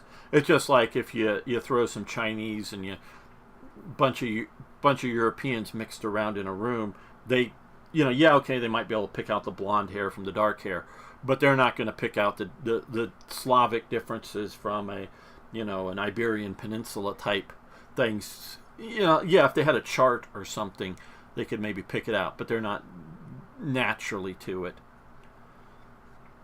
Going to easily do it is cross-racial identification, and it's supposedly much easier for them. And this goes to any, the most varied quote-unquote ethnic group are whites genetically. We got all over different hair colors. Where if you go to Africa, they all have the same hair color. You go to India, they all have the same hair color. You go to China, they all have the same hair color. Unless, of course, those places, dye it. And, you go to the Arab sort of world, they basically all have the sort of same hair color, eye color. It's the Europeans that are the genetic minorities. So yeah, but they can pick it out. Now I can pick out the differences more in the way people move. Japanese and Chinese move very differently. Vietnamese also move differently. And I can, growing up and living in LA area, pick out readily a second/third generation Japanese person who's moving like an American, because they are moving like an American. And Americans move different than Europeans. And not just how the French and particularly the Italians have to wave their hands when they talk, but just the way they walk. You can pick out, so if you were to dress them in the same set of clothes, a Japanese and a Chinese person, and have them walk away from you, I can tell you which are more than likely, unless they're trying to mimic each other, which one's Chinese and which one's Japanese by the way they walk. And it's not a genetic thing, like I say, because if they've been raised in America, they start moving like an American. And it's very much a cultural thing, the way you grow up in and around you. So if you grew up a Chinese person in Japan, they will move like a Japanese person. But they can also spot the genetic differences much better than us from outside of that racial group. And this is racial stuff, not racist stuff. There's a difference, people. So I get the idea that Japan has this big military element, the Navy, that it's not very heavily utilizing, they believe, key word there, in the war with China. That, well, this, the Dutch, they're fully, at home, fully occupied by the Germans. They're going to be sending no reinforcements, no replacements. It's just what's left of a colonial garrison. And honestly, the bulk of the Dutch Navy is down there, but it's sort of, a colonial patrol security kind of Navy and garrison. And most of the Australian armed forces are off in Africa. Those get pulled out after the, Pacific War really comes up, because they're needed back.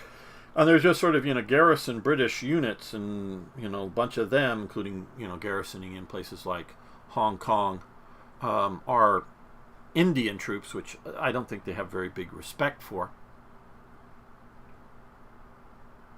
Next week's getting even hotter. Okay. So Arno's knee is a bit of a weather determinant. Okay. Determine what the weather's going to be like. But I'm sorry to hear your knee isn't doing well, Arno. And there's very good Indian combat units, and there's okay, and then there's sort of bad, but the Japanese don't have much respect for them, I don't believe. And so they think that they're hitting both colonial outposts that aren't going to be able to shift many forces because they're already fighting the Germans and the Italians, and they see America as weak, and it's probably stronger than they think at that moment. How many ships they have, how many aircraft they have, and how many soldiers they have. They know it's stronger than it looks, in that they can build the army up.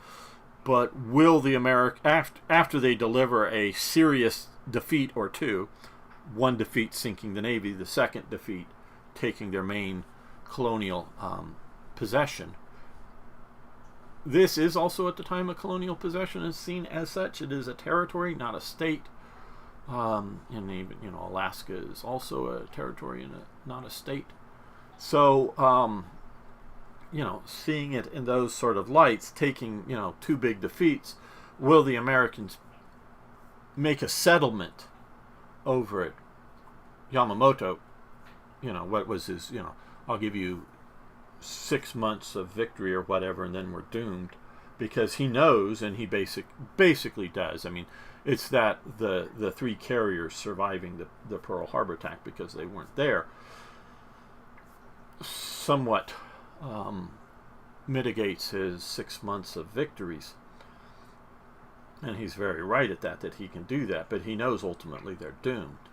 And he is a Japanese patriot, and he has two basic choices. Either, in one manner or another, opt out of the campaign, resigning, committing, seppuku, or whatever, and opting out of the campaign, or doing his best for Japan. And he chooses doing his best for Japan, and I think that's an honorable, though he knows the whole campaign, and he knows, I forget his quote, but he, some sort of quote, once he hears that the Pearl Harbor attack was an actual surprise attack, and that the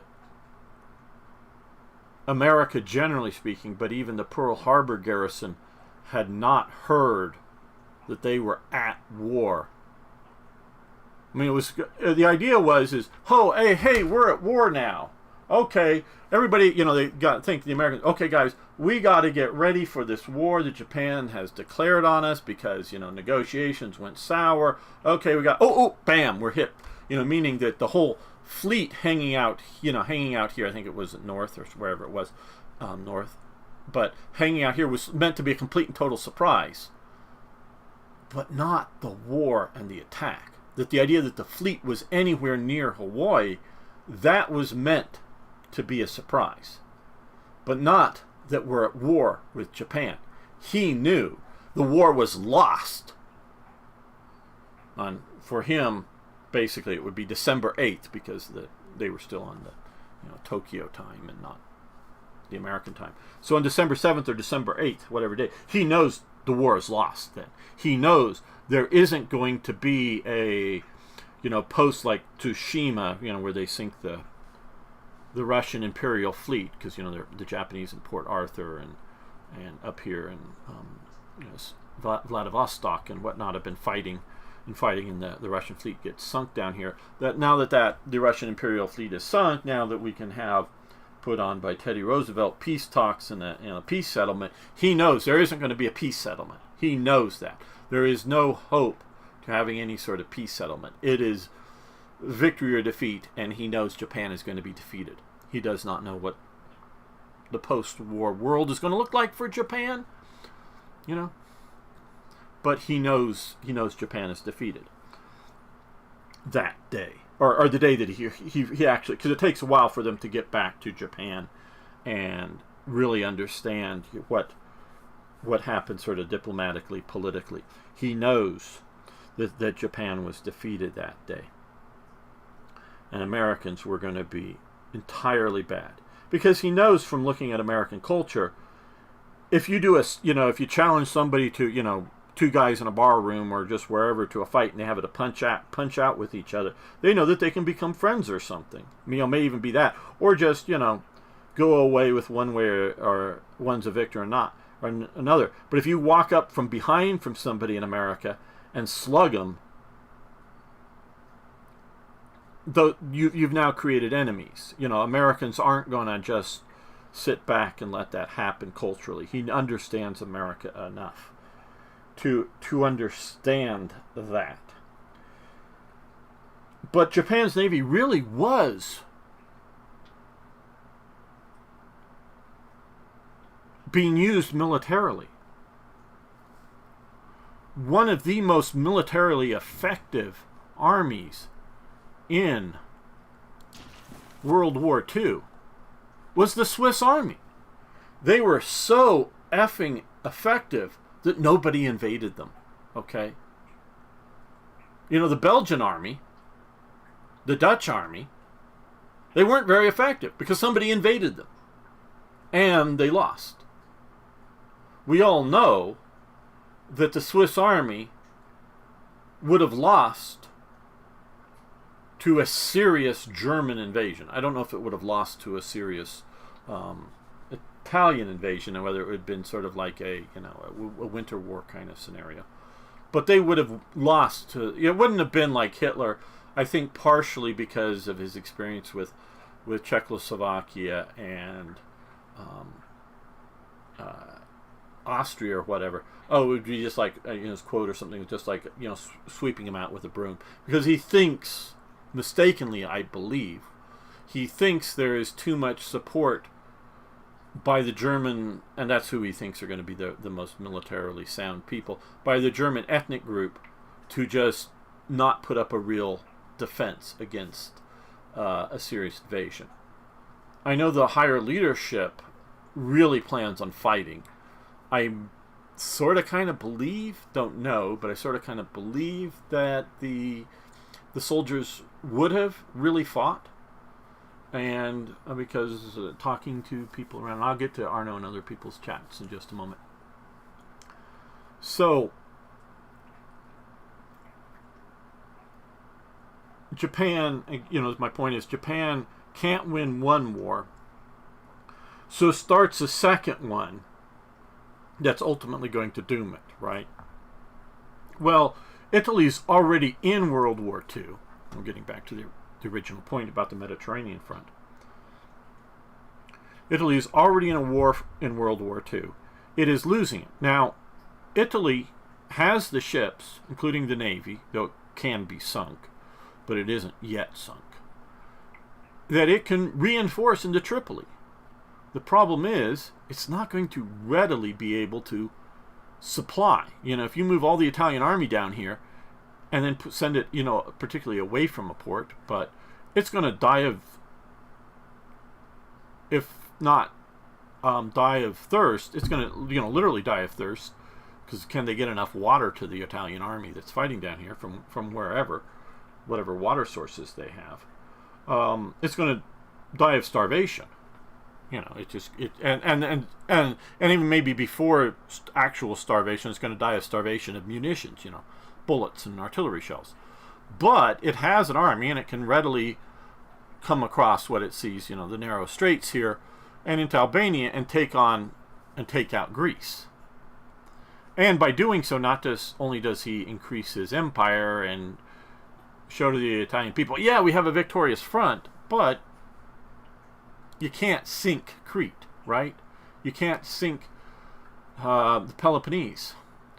That you can, that are quote-unquote aircraft carriers, that you can put aircraft, and now you've counterbalanced the British fleet. And so instead of the fleet being able to, come along and support here because, naval bases are here, and if you're going to send the Italian fleet out, land-based aircraft can come in and, sink the Italian fleet, but now you have, I know they do have bases out here, but it's really mostly up in Rhodes, and that is being used and is forcing the British down here, but this would even more so close off the Mediterranean. So he sees this as a front that is a limited, even though the British do come into it, it's a limited front. It's not like opening up the whole Pacific. And the British, the Japanese fleet, what it was doing was militarily, was keeping the Europeans and the Americans out of the China War. Because there was no appetite for all of the people being shocked over the Nanjing massacre. I don't know if YouTube's too in bed with China to want to ban this stream now after saying that, but I do very much believe there's a Nanjing massacre. No, there's enough evidence, and I know there was a massive Nanjing massacre and other atrocities going on.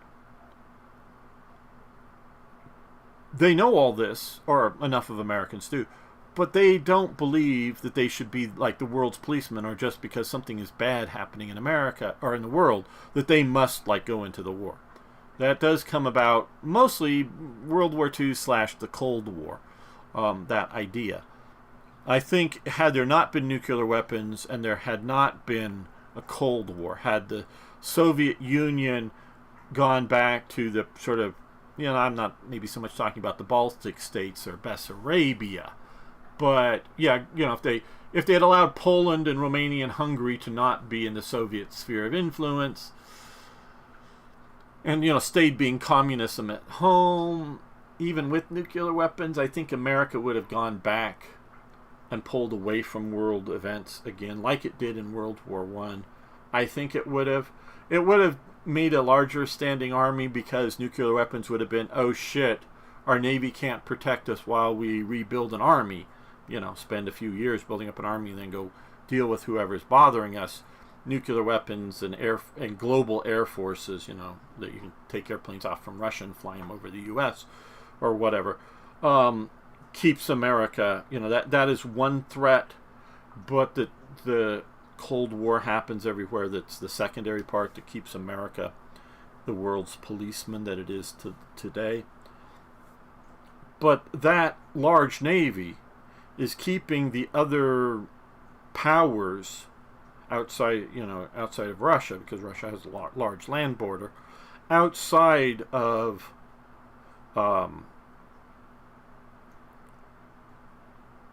willing to go to conflict with Japan, because they can't just put in a few divisions into China to help support China. They can't just do if there was, say, which there obviously was at a time, a Chinese civil war, and the Europeans, for whatever reasons, or the Americans, again, for whatever reasons, decide, well, we're going to support one side or the other. We're going to send off 5 divisions to fight in this war. You know, not all America mobilized, but we're going to send off divisions. And, you know, we're not just going to turn them over to the Chinese to sacrifice them. We're going to be smart with them and use them and have a limited war in China, you know, into a civil war. Yeah, you know, you can do that. Well, the Japanese Navy is being effective by simply existing and being a professional Navy that no one wants to just voluntarily take it on for shits and giggles. It's doing its job. It's doing its military job. Like the Swiss Army is, you know, winning all of its battles in World War II. And its battles are to defend Switzerland. It's not to go fight the Nazis or fight the French or fight anybody. It's winning the battles of, you know, keeping the war from coming to Switzerland. That's its battles. That's its goal. So now, if we look at a war, with Britain still hanging on, the question is, would Britain have been willing to, whether Churchill or Chamberlain definitely more likely if he was in power, would they have been willing to sign, if not an actual peace agreement, an armistice, if Italy stayed out of the war, and Italy was not clearly a quote-unquote Axis member? Hitler might have been able to negotiate, I am far from sure that they could, but I think there's a settlement with Germany, especially in that one, you're going to keep Alsace-Lorraine, you might even keep parts of Belgium, definitely keeping Luxembourg, maybe even adjusting, just sort of the edges of the Netherlands a little bit, but otherwise pull out and, withdraw from Paris and maybe keep an occupied zone in France, and maybe even occupying zones in, the Low Countries here. Especially, so, just think, what would it, if Hitler publicly announces that the Germans, however he wants to phrase it, will withdraw from Western France, from coastal Western France, including Paris, maybe, again, not everywhere, maybe keeping keeping some territory, keeping an occupied zone, having a demilitarized zone, and saying, sort of police force type armies, meaning guys with rifles and machine guns, but no fortifications in the Netherlands and Belgium and whatnot, and really sort of do that as a peace proposal. How many Britons are going to want to die for that? Again, it goes back to why die for Danzig. Well, they weren't dying for Danzig. They were dying for the French and the British were dying for defending their country, because they saw, and I think rightly so, that Hitler wanted a war and wanted to take back lost German imperial territory. Not conquer all of France and incorporate it straight into the German Reich. And I'll sorry, I know I haven't been saying a lot. Oh, you're saying the Dutch just want to get Sweden. Well, good for you, Dutchies. And it's in that kickball thing that you guys play. And I'll give you a very, very strong evidence that Hitler would have, as soon as he could, have evacuated Paris. And here's my evidence. Prior to the war with France, and this was definitely something supported by Hitler, that there is a serious move to suppress French fashion in Germany. We often look at Hitler and the Nazis through an anti-Jewish lens, which they very much had. I'm not trying to dismiss it. But he was also looking at a viewpoint in which he saw that Germans, I don't know if corrupted is the right term, but being too foreign influenced. He very much worked, and to have, it wasn't him, he wasn't a fashion designer or whatever, but the idea through publications and media and other things to highlight, mostly out of Berlin, but highlight German fashion, whether male or female fashion designers, locally, that are local. And this isn't like dressing in lederhosen and traditional costumes that you see at some of the big, Nazi party rallies. Yeah, he wanted to support those folk traditions, but he wasn't someone who wanted to go back and live like in the 19th century clothing or something. He was very much a modernist. And so he very much was trying to exclude foreign films and promote German films. Exclude, particularly, he saw French fashion, promote German fashion up. And I don't think it's from anything like thinking, oh, the German or the French women's skirts are too short and immoral or something like that. Like, oh, those hippies, like if you look back in the 60s or something, oh, those hippies, that's just moral degeneracy, and look at how they dress, and we can see it's right to hate the way the hippies dress, because I look at all these Americans wandering around in shorts and t-shirts at amusement parks and other crap, and I'm going, yeah, I know it's fucking Florida or New York in summer and it's hot, but the male population is wearing shorts and t-shirts, and that's how they're fucking walking out of their house in underwear. Yeah, I know it's not your actual underwear, but your t-shirt's your underwear.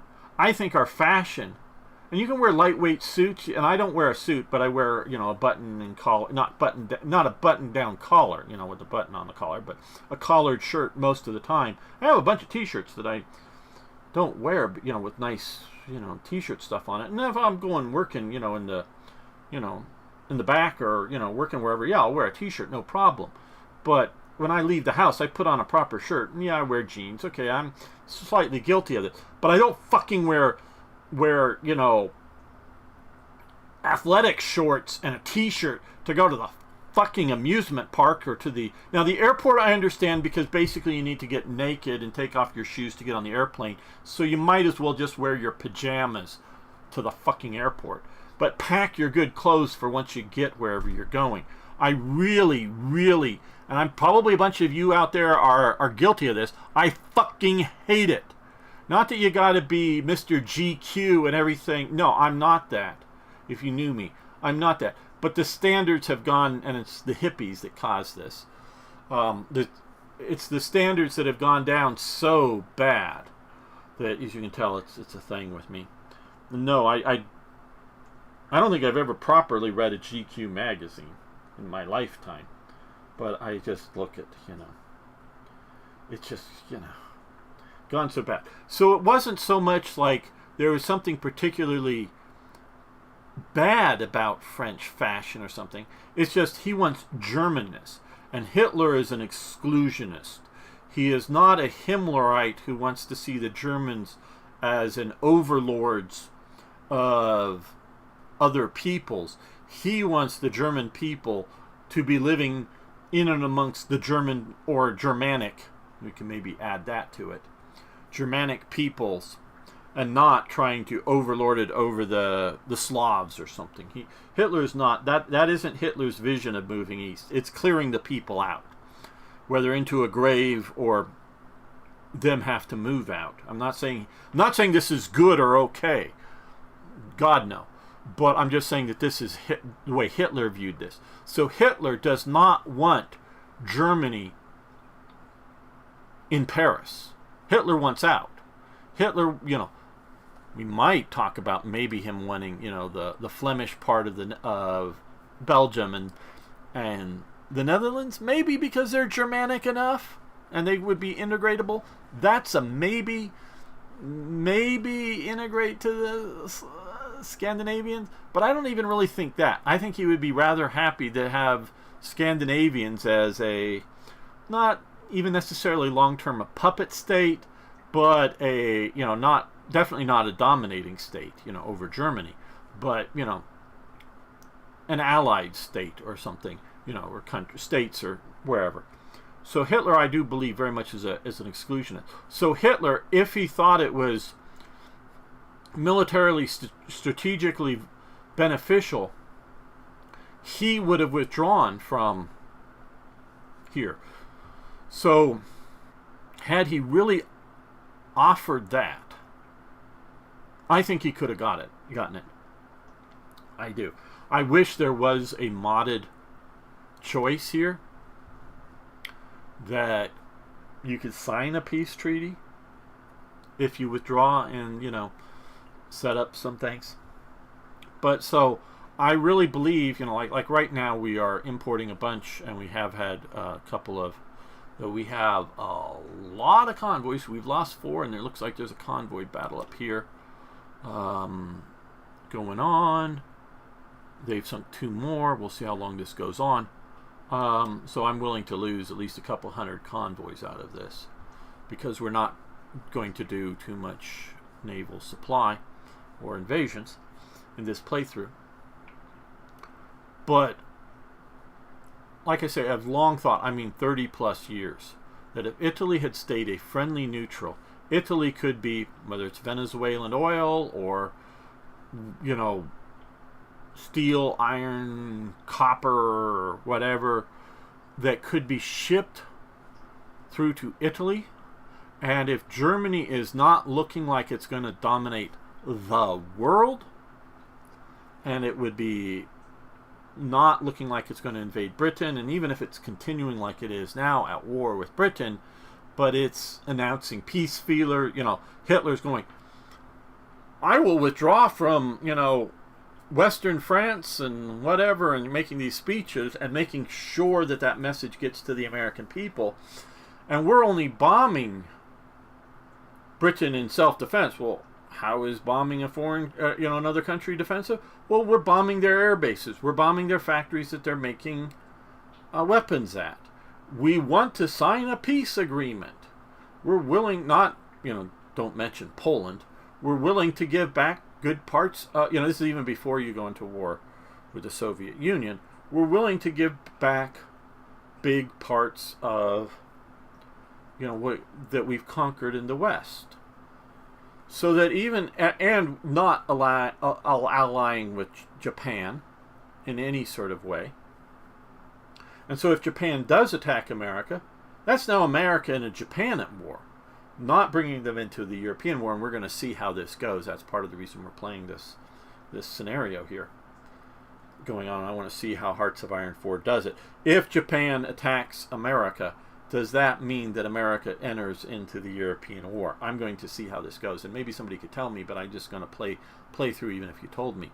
to see how that goes. That's sort of, we'll see how far we get with this playthrough, but I want to get through to the, into 1942, one way or another, conditionally wise. But just think, had Italy been buying all that Venezuelan oil, shipping it on Italian ships, making money for Italy, because Germany is directly, indirectly buying it from, say, somebody like Venezuela or the Dutch East Indies or whoever, or buying it from Iran, and Italy shipping it around. The Italian shipping companies are making money, and obviously the Italian government through the taxation and whatnot. And if the Italian shipping companies are ordering more tankers in Italian shipyards, that means more business, more people employed, and all that economic growth. So a neutral Italy, that you might go to somebody like Beretta, like Onsando, and show up and go, hey, Beretta, can you make this version of the Mauser rifle for us? Beretta could have. Or this, or whether we buy a bunch of, which would be decent, Italian submachine guns from Beretta, as in tens of thousands. Or, maybe you can build us engines. Can you build us the Panzer IV model of engine and transmission for us, say? Onsando doesn't know how to weld tank holes. They're riveting the tank holes. But they know how to build transmissions. They know how to build engines. Maybe with a bit of German technical support, not sending a factory down, but some technical support to get the Italians to, whether buying machinery from, say, the U.S. or wherever, buying enough machinery to build engines and transmissions, which are some of the major, and maybe things like cast, which the Italians can do, cast road wheels, the road wheels on the tanks and whatnot, making some of those parts and shipping them up to Germany, where Germany is manufacturing the tank hulls, manufacturing the tank guns, and then assembling, all of those pieces together. So taking significant parts of the manufacturing process in a bomb-proof, because they're not at war, doesn't mean that they have an armored roof to their factory, but in a bomb-proof factory down here that is supplying the German war machine, is Britain going to add, and I would also say at this time, Italy probably wouldn't have gone into Greece. Probably. I don't know. I can't say that as any sort of constant idea, because if they go into Greece, if Britain has claimed, now if they've talked to Britain and Britain says, no, we're not going to go to war, but if they truly believe Britain is willing to add, go to war if Italy, attacks Greece, I don't know that Britain would have, or if Italy, so had Italy remained neutral in World War II, I don't think, I almost said Wilson, but FDR really thought Mussolini stabbed him in the back. He had sort of thought he had gotten, and I don't know the details of it, but he thought he had gotten at some stage an agreement from Mussolini not to enter the war. And that he really felt betrayed by that. So I don't think, even if America's coming into the war, I don't know that they would have added Mussolini and Italy to the war. So that would be a supply chain for fuel, for resources, for some manufactured elements that are supplementing, whether it's an alternative submachine gun that has different magazines but feeds the same 9mm bullets, so who cares? It's not all there. I have a rifle. It's mostly there. That is a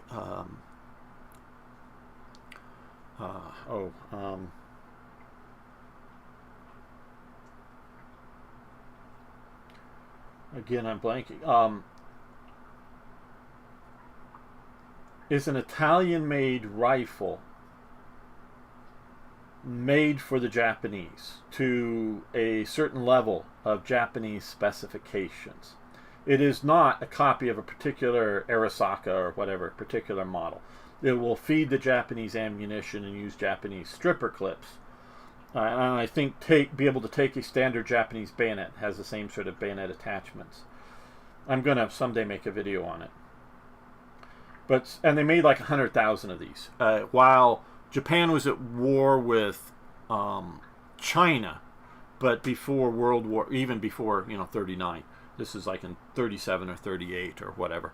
As sort of part of the proto-Axis type developments, as a way for Japan to get some 100,000 or so supplemental rifles that it needs, because it cannot manufacture enough rifles for the military that they can field, let alone trying to field collaborationist Chinese or Manchukuo or whoever's forces. Even the Japanese Army and the Japanese Navy, which needs rifles, they cannot produce enough. And it's partially factory problems, it's partially manpower, worker availability, and it's partially resources, not enough steel and wood and whatnot. So they order like 100,000+, I forget the exact number, made in Italy rifles for Japan. And I picked one of them up. It's missing a few bits and pieces. I think if I remember correctly, it's missing the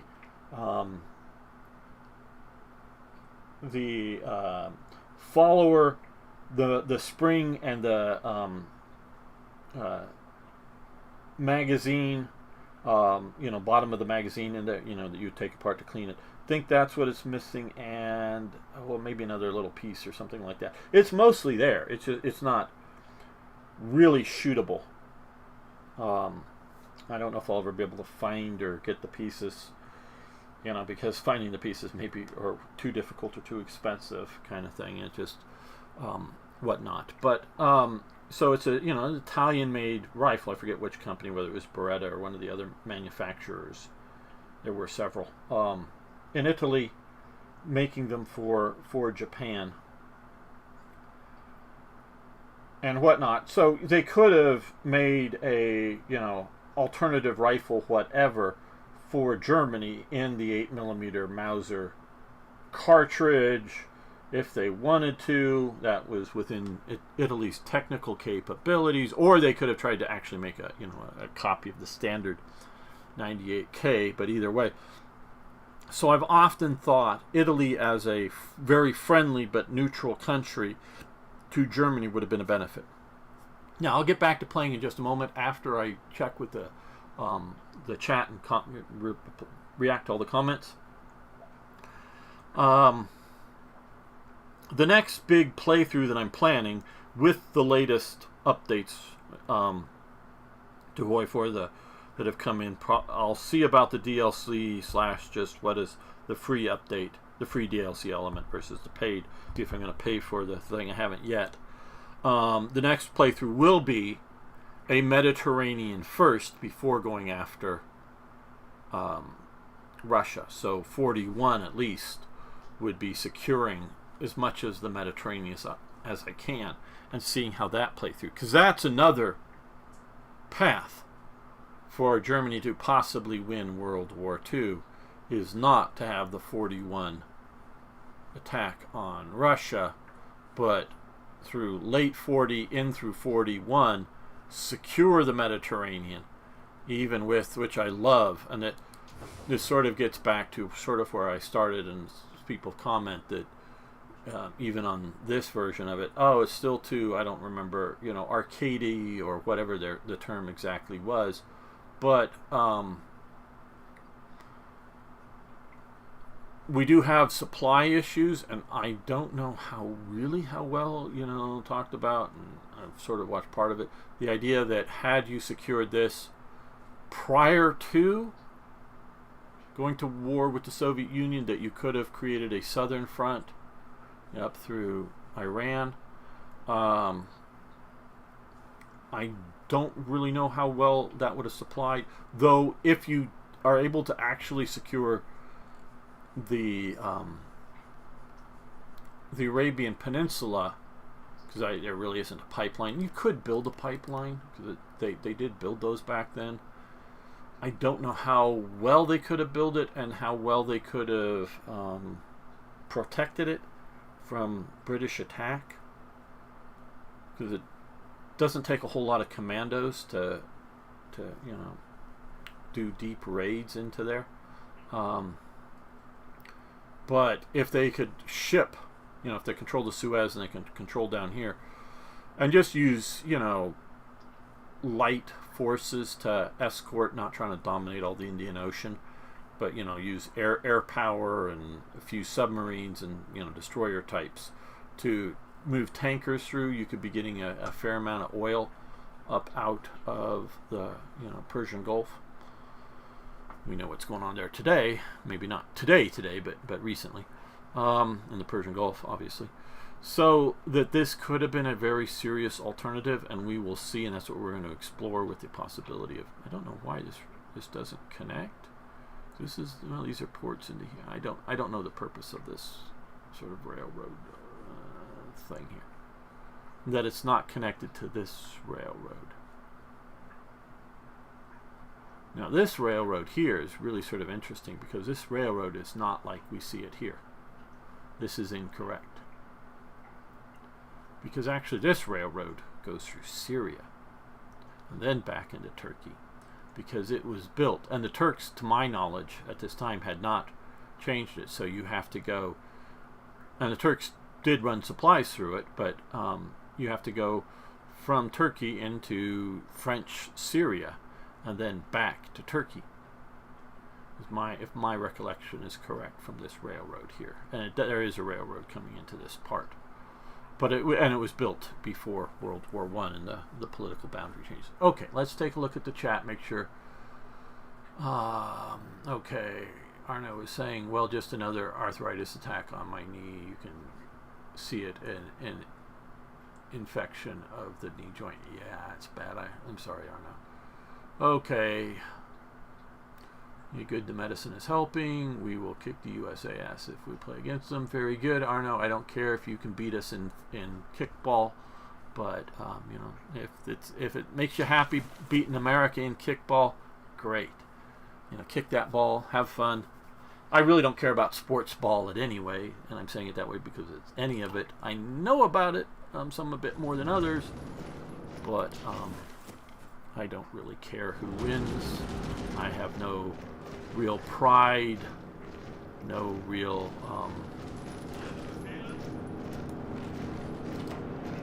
serious... Oh, you gotta go all the way around there. Okay, well then maybe. Well, we'll go to here. We will re-engage here.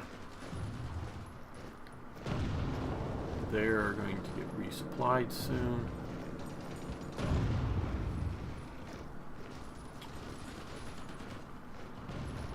These guys are only somewhat organized in there in the forest, so let's hit them with mountain troops. Our mountain division, let's just take a quick look. Our current mountain division setup. We'll look at the template. It has no anti-tank, but does have artillery, reconnaissance engineers, and is barely a division. It's not that good of a unit. But the infantry division that is attacking here, and it is well equipped. You can see that is not fully equipped, but nearly, little once. But it has engineers, artillery, reconnaissance, anti-tank, logistics support to deal with supply issues, full-size division, plus an artillery. So they've got lots of artillery to hit. No, it's a kickball. It's kick someone else's ball. Okay, ass, yeah. Yeah. Okay, they're trying to pull out here. We'll allow them to escape. we're pushing here to sort of delay some of the other attacks. Okay, they're getting reorganized. Let's throw these in on them. They're not under attack, and I think are about to be attacked. Yes, they're moving up. Okay, we'll wait a little bit for that attack. We're pushing, plus they're starving of supplies. Okay, let's see. This division is going to support this attack so that we're hitting them from more than one flank. Those are moving up. Those are trying to expand our corridor. Same with here, to expand it to a supply corridor. They're rushing. Oh, those are Romanian. Okay. For a minute I thought they were, or second there, I thought they were Russians. But they're moving there. Go towards Kiev. Take Kiev. Not. Don't go west. Go east. Okay, you move east. You guys, 6 more divisions. Go east.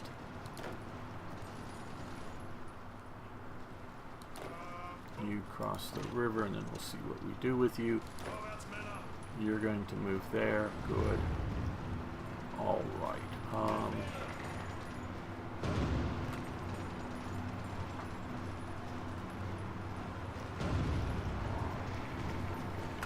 well, okay. We go towards. Well, I know I can ask for the territory back, but you keep moving that way.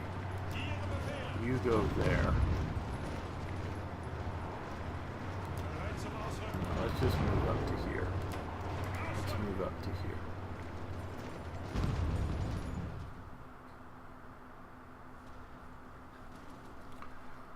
Oh, I don't know what you think about my strategic analysis, but ooh, let's get across the Narva. There. I know the Finns wanted access to my territory for some reason. I don't know if that's to park, air base troops or air units or what, but useful, yes. Okay, let's take a look.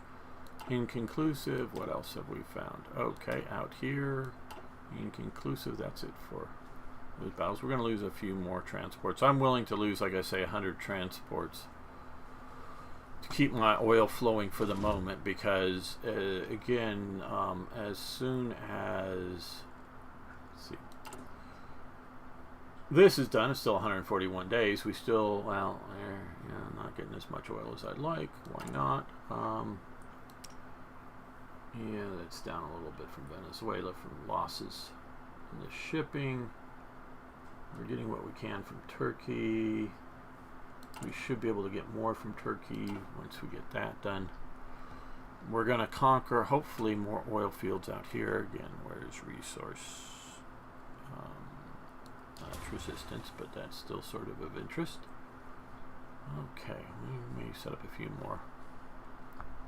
Various Reich programs, resource map. Once we can get some of that oil there, that'll help.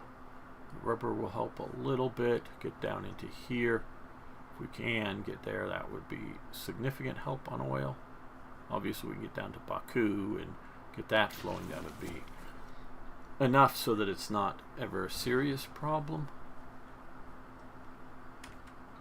Not that we'd have everything we could possibly want in the terms of oil, but let's look at construction. Okay, we've got, let's click on the railroads. Okay, we've got out to here with a level 2. We've got level 2 up to here. Those are being repaired, whatever. Okay, we've got level, well, that still is coming up. So we're doing okay when it comes to railways and connections. We'll see about building out some more out here. We helped Romania build that up to 20.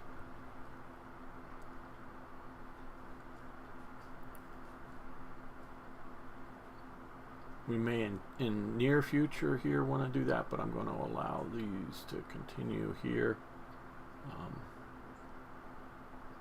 The Reichstag, well, let's move the Reichstag up higher to get that. And Brandenburg, and we'll allow these to slowly repair.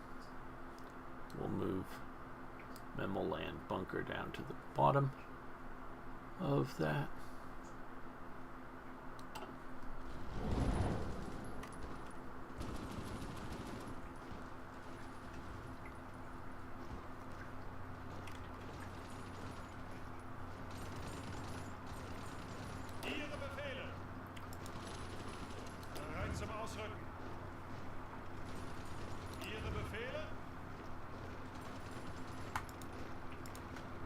Okay, let's be bold.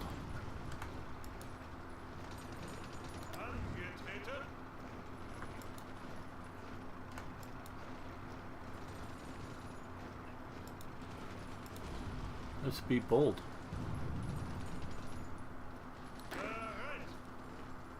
Okay, that is completely blocked there, so you can come down there. Let's see if we can cross the river faster. At least, hopefully, they won't be dug in there. And you can move to there. Well, actually, yeah, no, that's a good plan.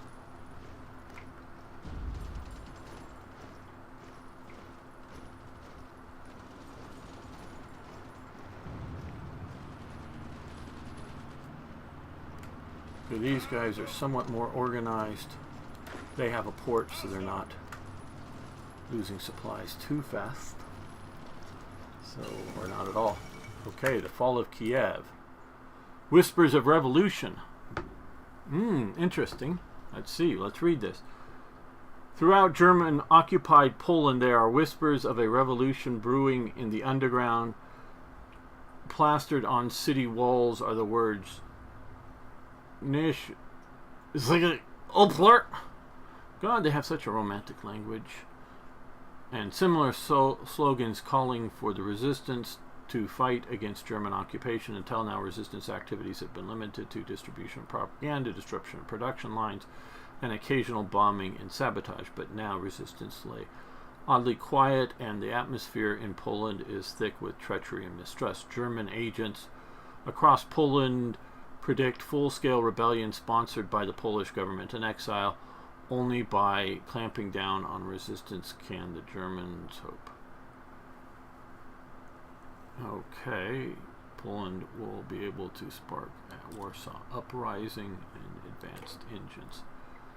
Well, if they want to sponsor an uprising, we have some troops in our rear. I know I could form the general government, which I think is more down here. I don't know if that includes Poland. Or I mean Warsaw. Not Poland, but Warsaw. I don't know. Probably.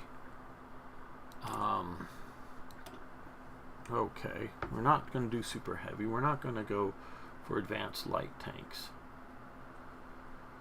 Okay, almost a year. So probably not go, that far ahead. Flamethrowers, I don't know. But let's come over here. Okay, so we've got all the 41 tech here. I'm not needing more coal at the moment.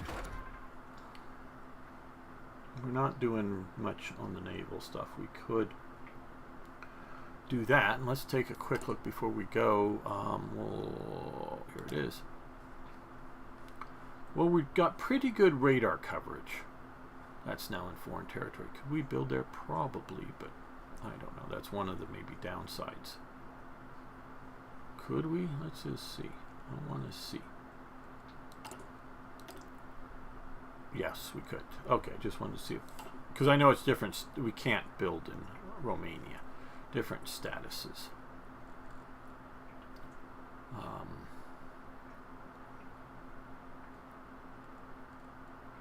We'll go back to here. So we could upgrade our radar. We could do that, though. That's 44. That's way in advance. I don't. 1940 engines. Those might be really helpful. 90 days. So we'll think about that. We're not going to be doing much naval in this playthrough. Next playthrough, like I talked about, we're going to be looking at a Mediterranean campaign. So Arno will probably be pleased because we'll be doing more of a naval focus. Logistics company, so supply usage down, fuel usage, supply usage for helicopters, but we don't have helicopters.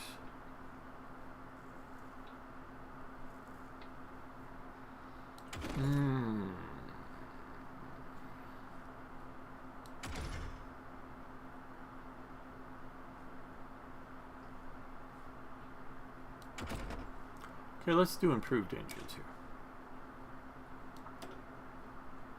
And what designer?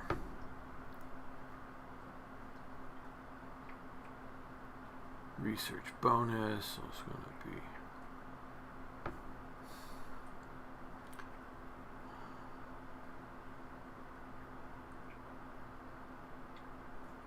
I know this will both help them get more advanced.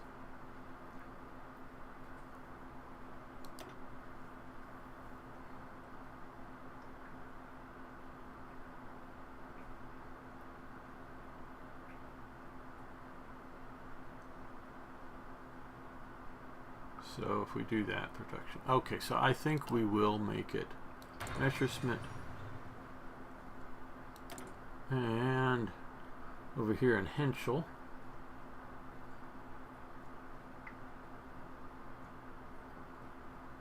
we'll get a new scientist.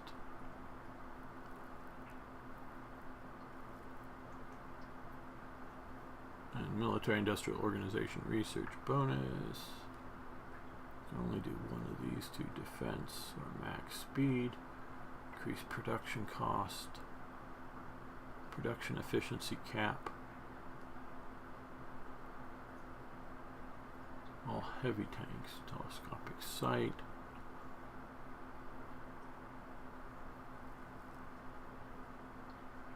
That one we've already done, obviously. This. Okay, we'll do production efficiency.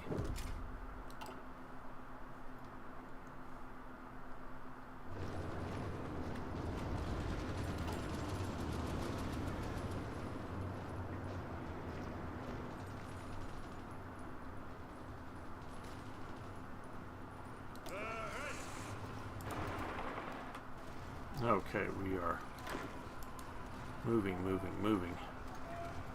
Eastward.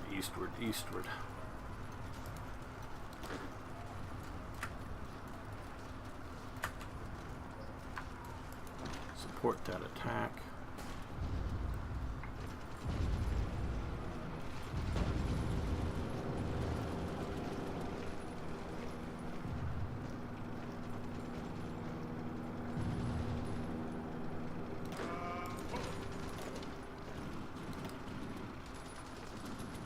Send these two divisions that way, and these two divisions going this way.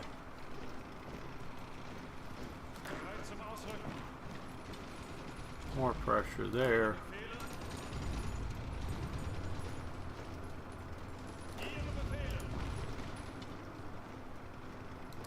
Okay, that's open plains and that's open plains. So let's send them this way, up behind Minsk. Send infantry division. Send infantry division. Infantry division that way. These up this way here. We're now really starting to break out and break through. Okay, we did get Kiev, very good. And it's in German hands, not Romanian, which I like better. It is in German hands. You guys go here, you guys go here. You guys come there, you guys get across this river. Keep pursuing.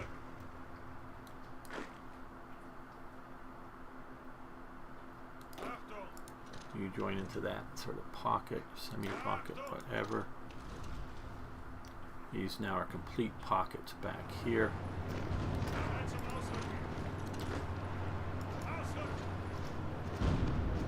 And it's just the sort of crushing of them. do.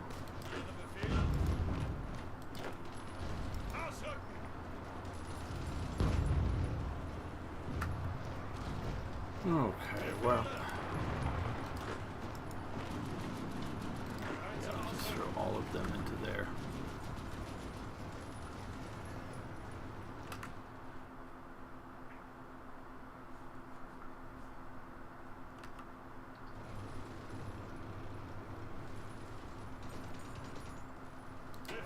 So the motorized eastward.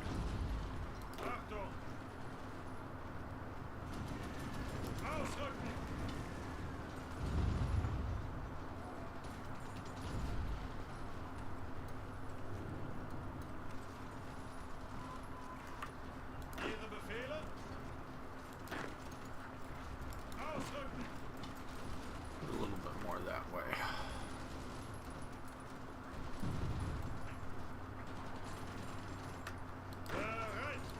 Okay, better organized division. You support that attack. Mastery reward unlocked.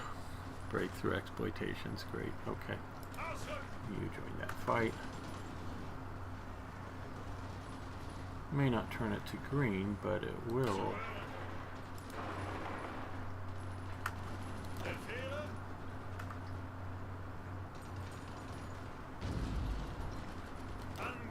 Help the situation.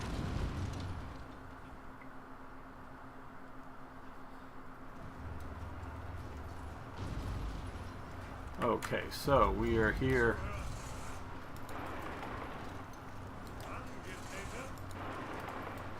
Move.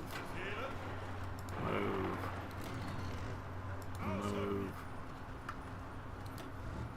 Move. Spoil their attack.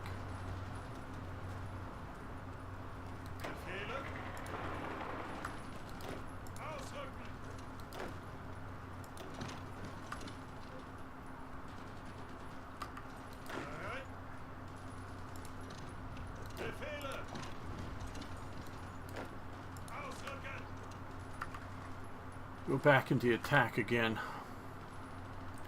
Keep these guys locked in. Maybe we can get them pocketed. That'd be 18 divisions pocketed.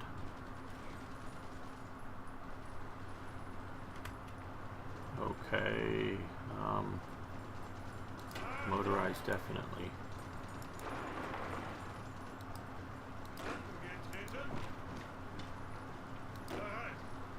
Good division, go east.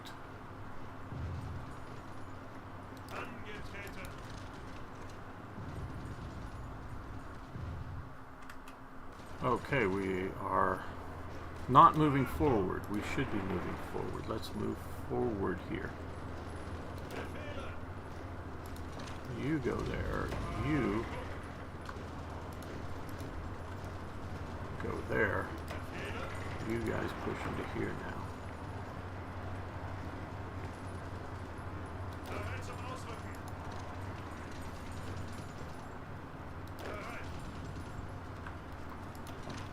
Support that attack. Okay, guys. You push.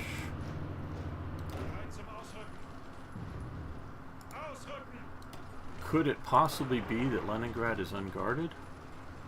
We will find out. Stay tuned for the next episode. No.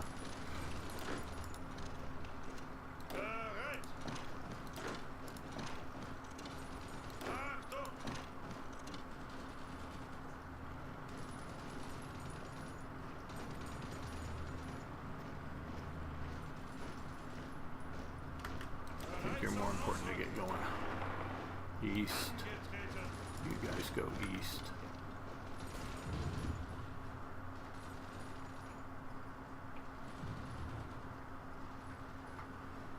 We will see if the AI is so bad. Okay, we lost 3 ships up here north of Iceland. Another battle going on.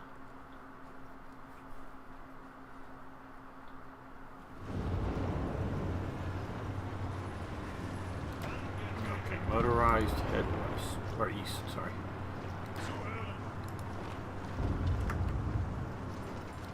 You just continue walking that direction. You walk in that direction.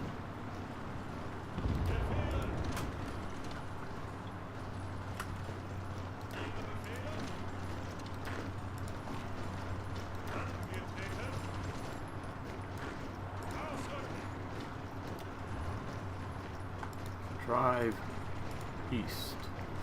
Be bold. Go, go, go.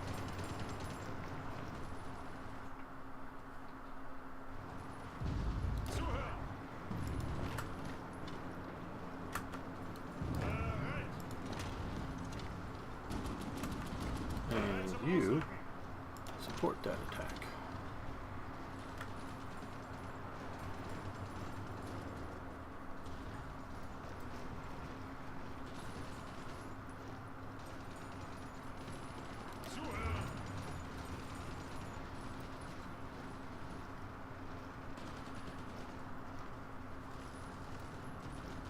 That's okay.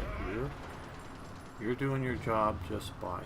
I know that's going in the swamps, but we're gonna attack him that way.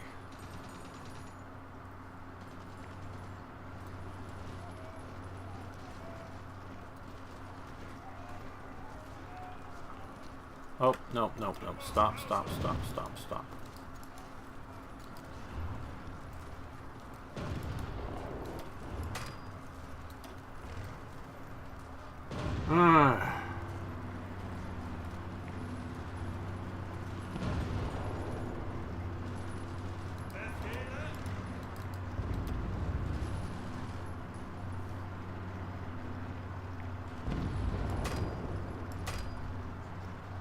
Oh, you can't. Oh, come on.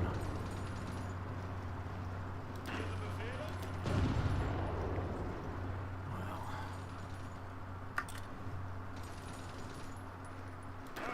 I know I could. Oh, okay, good. Let's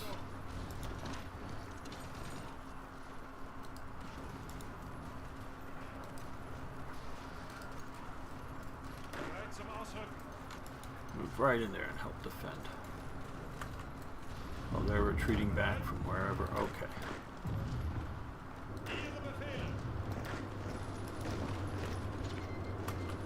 Soviet Union has decrypted our cipher. Fine.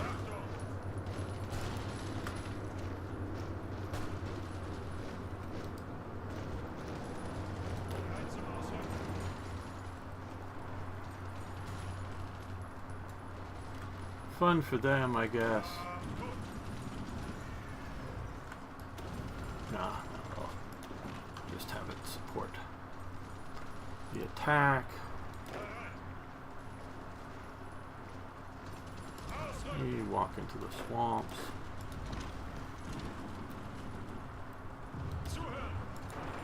Take that railroad junction.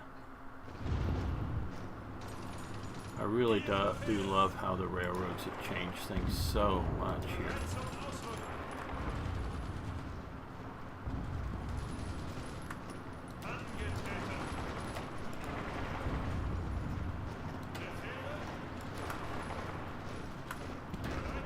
That attack. So, okay.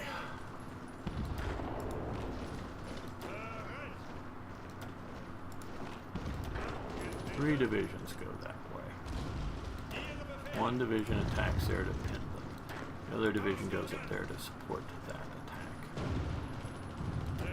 These guys help trying to cross the river. These guys attack north to delay their retreat.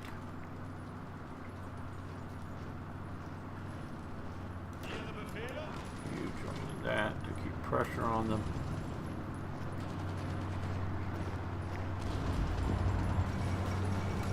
Empire demands French Indochina. A little fun for them.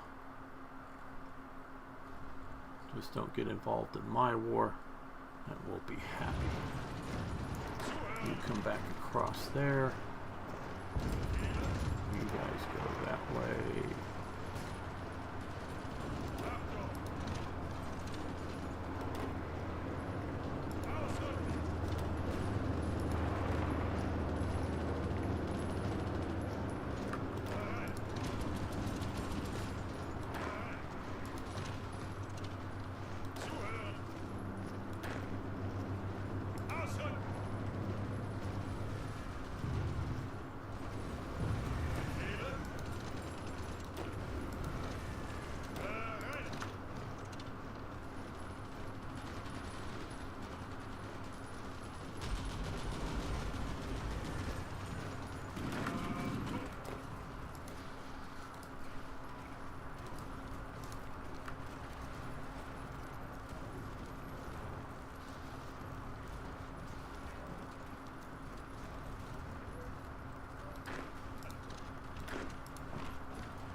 So you guys just keep walking through here.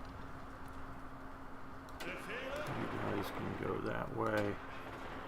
You go that way. You go that way. Bereit zum Ausrücken. Okay, and just keep moving through to here. You keep moving up to here. Okay, we still got pockets to crush, but Ausrücken. let's start getting some of these units more forward. Lots of divisions, lots of divisions. Bereit zum Ausrücken. Move the militia up to here. Now, I am... Oh, hello, 2B's 871. It's been a long time, no speak. Hope you haven't missed much of your previous HOI IV streams. I'm doing very well. I've only just gotten back into HOI IV a few months ago, so not been doing a lot. So we are pushing down on the resistance here. I don't know why. Oh, well, we got over 50%, but we're trying to keep it low. Here,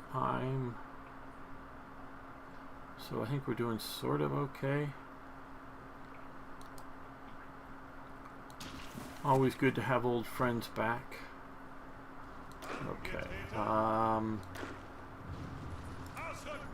You go there. You head east. You guys head east. And you guys head east.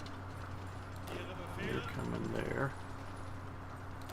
You counterattack down into there. With you supporting the attack.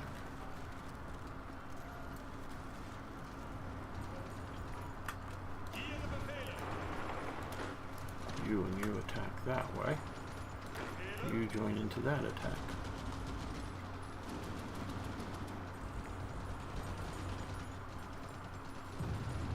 Okay, armored division. Move forward, infantry division, move forward. You push into there. Okay, you're walking that way. You guys walk to the north. You guys walk this way.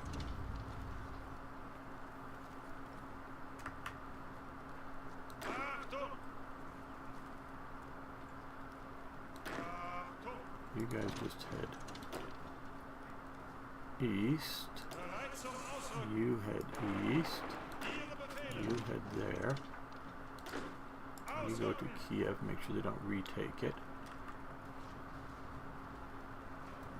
Okay, what we need to do here now is work with our Air Force.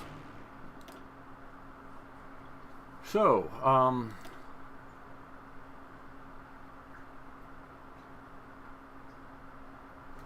that's still Soviet occupied. All right, well, you come here and come up over Ukraine.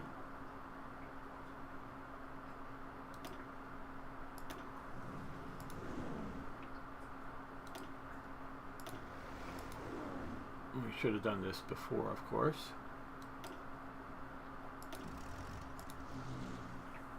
Okay, and you can go here and go over Ukraine. Okay, so our complete Air Force down here, except for the ones that are messing around in the Black Sea, has moved forward. Very good. These guys, okay. And over Ukraine, I think. Up and over Ukraine as well. These are transports. Let's come to here and we will transport into the Ukraine to make sure we get some level of supplies. You can come here and bomb over the Ukraine. Now up here, because we're mostly done with the fight here,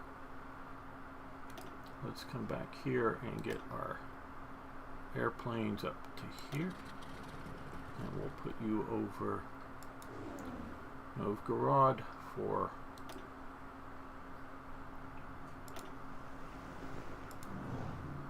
coverage purposes.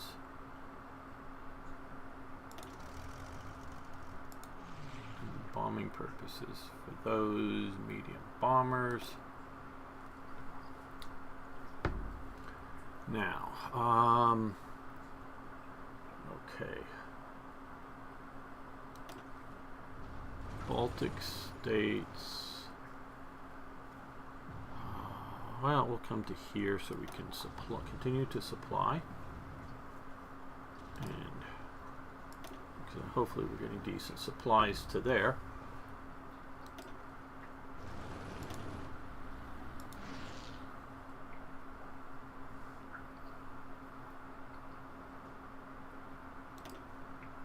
Definitely move our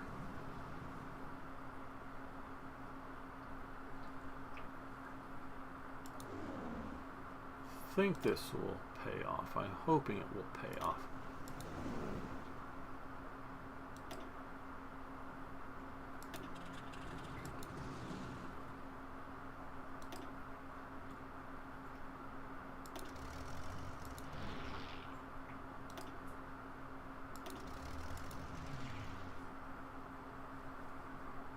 All right, now some of these guys back here.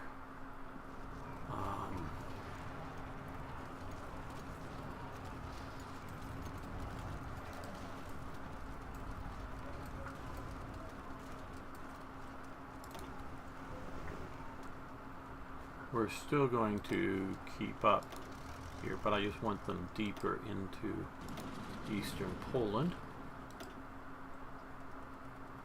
They're already moving up. Okay. Oh, they're all... Oh, I have them all highlighted. Okay, well, they're not going to all fit there. So, stay here. Stay here. Stay here. Okay. Right. So hopefully that will help our battles with more forward air power. You take there. You guys keep moving.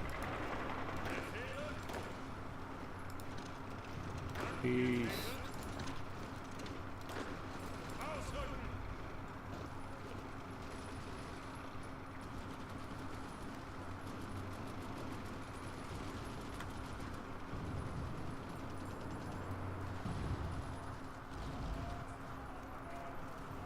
Not that I don't want some attacks to win, but many attacks aren't meant to win.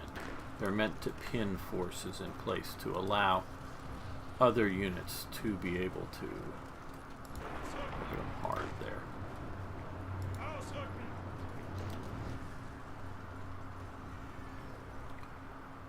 To keep them from like retreating or moving or whatever, you know.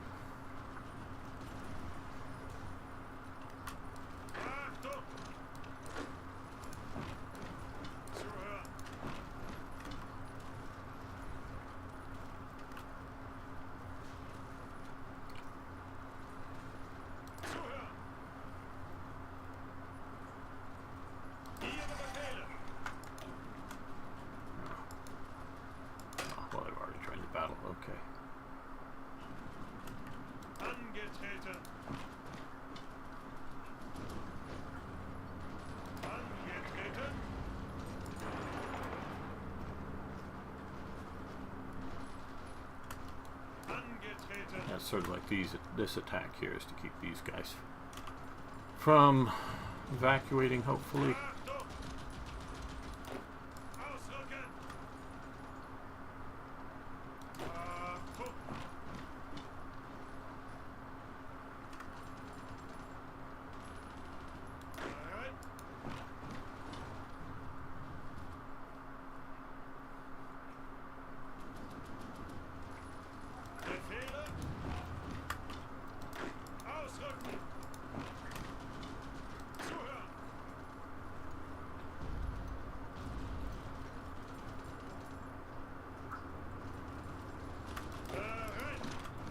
Send the mountain troops into battle them, and these guys can support them.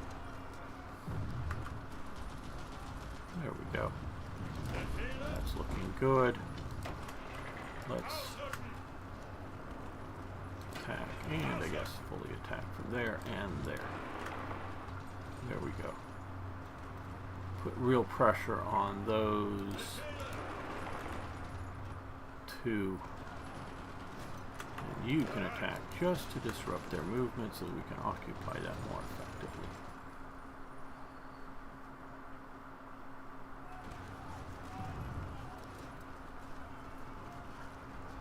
Lots and lots of pockets. You guys can move up and just take the airbase. You guys can do a spoiling attack that way. Okay, down here we are having almost too much winning.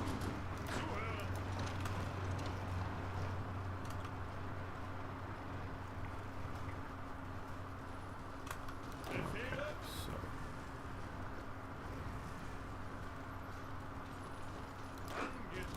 we'll push there, push there, push there. Okay, and we have production to deal with. Ooh, we need more rubber. Where can we get rubber from?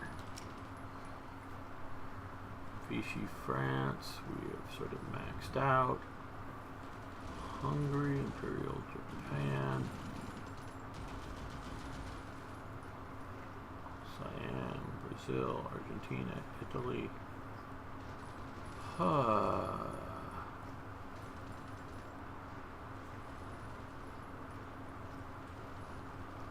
Well, it won't do us enough, but it'll get us a little bit better.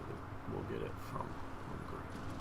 Keep us from having to ship it too far.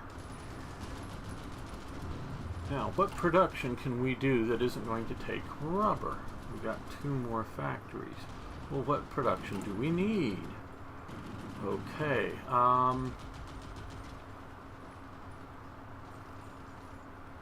tanks won't take rubber.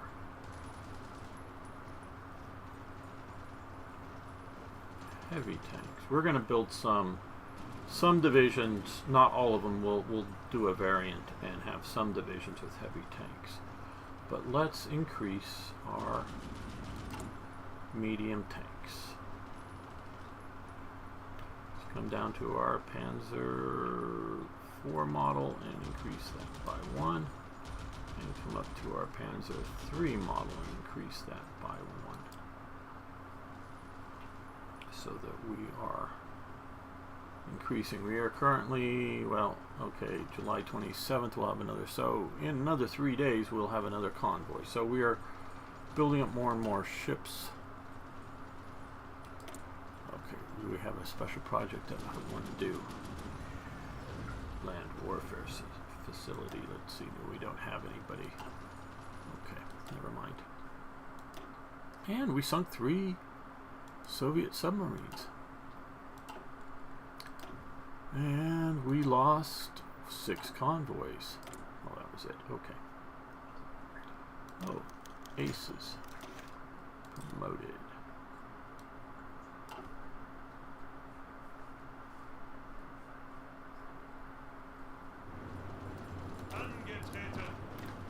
You join that push. You guys keep pushing. Pushing.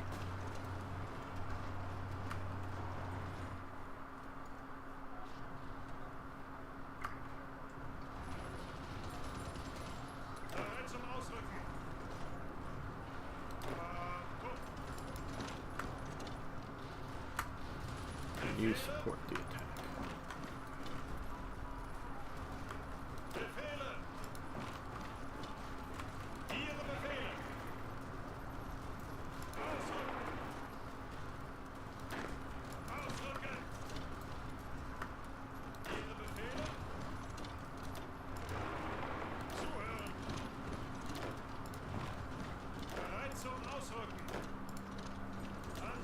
Motorized, you go forward.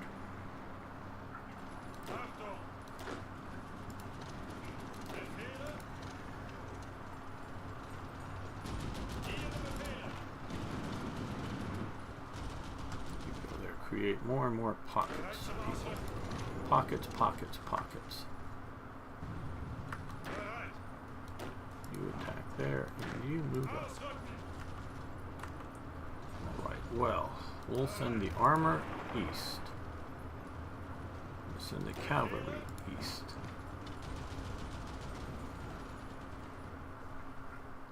Okay, back here.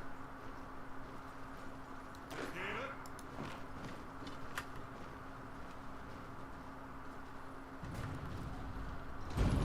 We are well across the river here. Ihre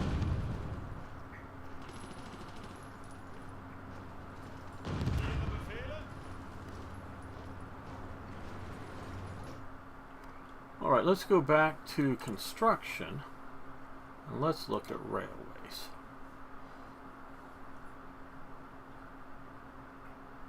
That's still upgrading. That's fairly high, so we can use sea transport to supply there.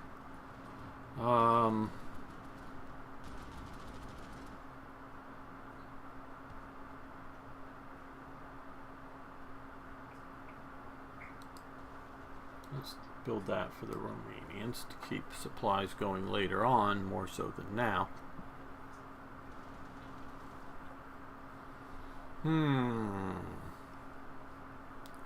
Gotta capture all of that. 2, 2, 2. Okay, these aren't ready to start operating yet. Okay.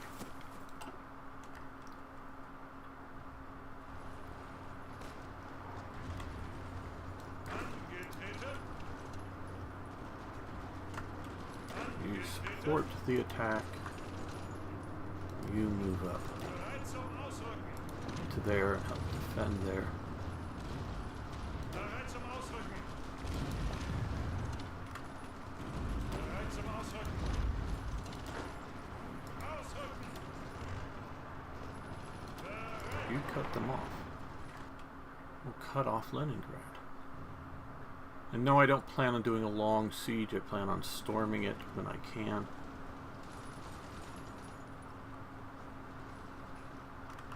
Zuhören. You join that. You join that attack. We'll crush them. Crush them completely.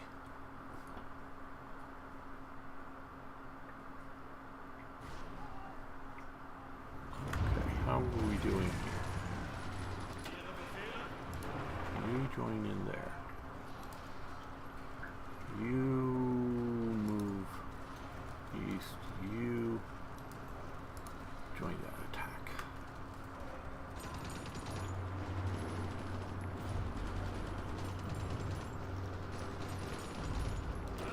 Angetreten.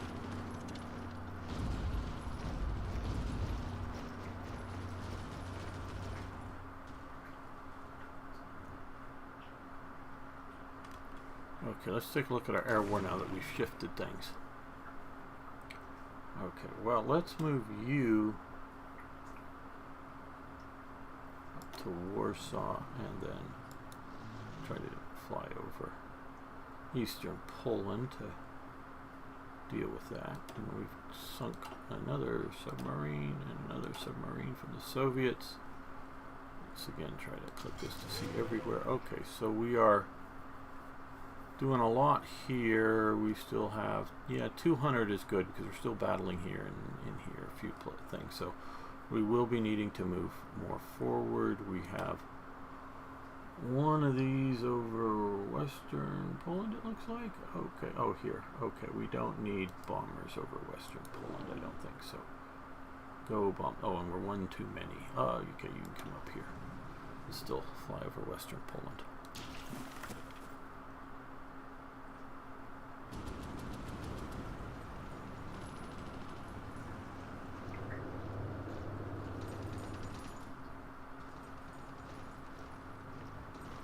Okay, Minsk has fallen. And so we're going to push. Ihre Befehle. Push to here. Oh, shit, I wanted you to go through Minsk. Not around Minsk. I know they're defending, but I think that's going to change soon. Angetreten. Because we're attacking as well. Angetreten. You support that attack. You're defending. You can create another pocket there. You come down here and keep the pocket closed. Angetreten. Okay, we've taken... Okay, you can take there, which will continue to seal that off. You can push into there. You can Ausrücken. attack there.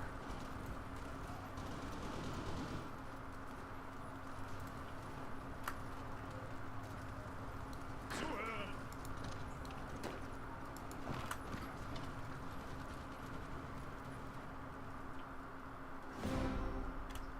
Okay, Grand Encirclement. Mostly I've played so much with mods that I haven't earned a lot of these achievements, and this is first time in a long, long time with a basically unmodded game. East. Just go east. Allow the infantry and the Romanians to clean up and whatnot. Bereit zum Ausrücken.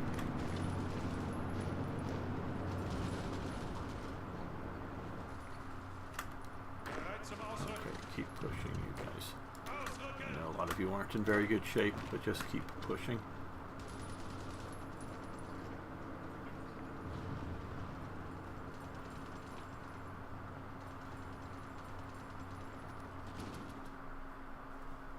So now we're doing well. We are doing well. Angetreten. Befehle. Ausrücken.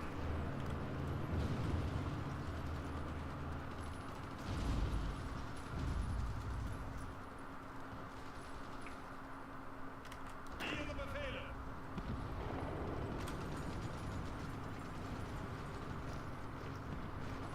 Bereit zum Ausrücken.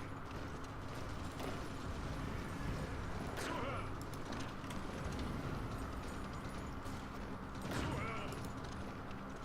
Okay, now let's look again at construction and railways. Still, what's the... Okay. 1 day remaining. Okay, it's looked 1 day too soon.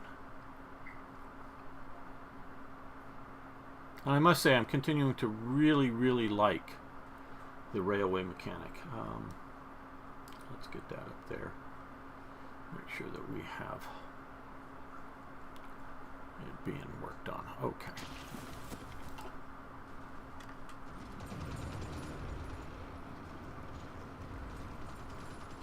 Angetreten.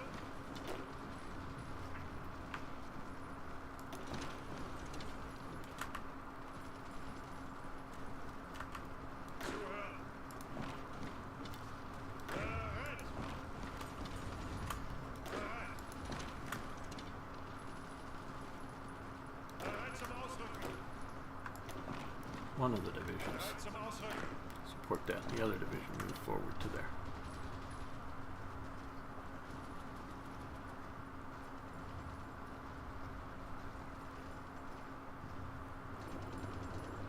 Bereit zum Ausrücken. Get that railway. Get that railway.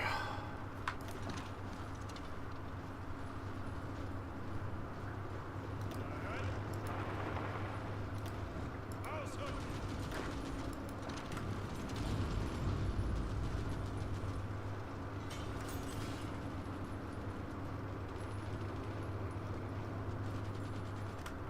Bereit.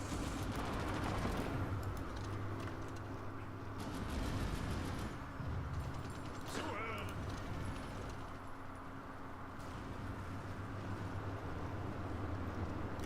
Okay, you can start moving east as well. Zuhören. We'll support that, Bereit. and we'll support that. Zuhören.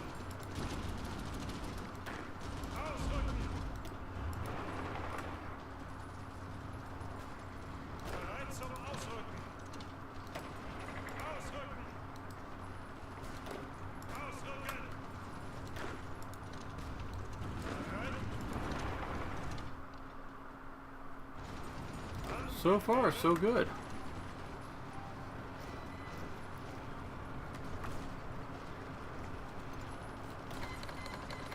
Okay, the Kingdom of Hungary wants to send 3 divisions of expeditionary force to help us out. Okay, we'll accept that.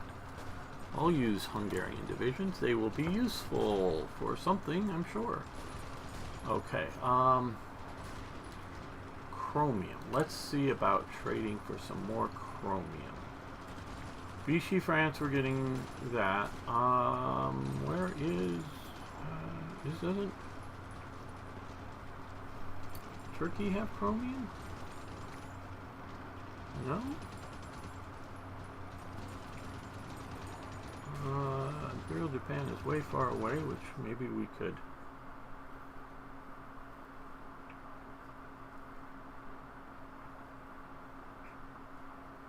Yet the Soviet Union doesn't have much for some reason, I don't know.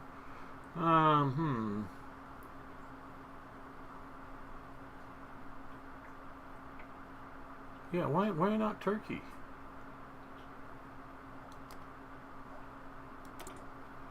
Why not Turkey? Let's improve relations with Turkey.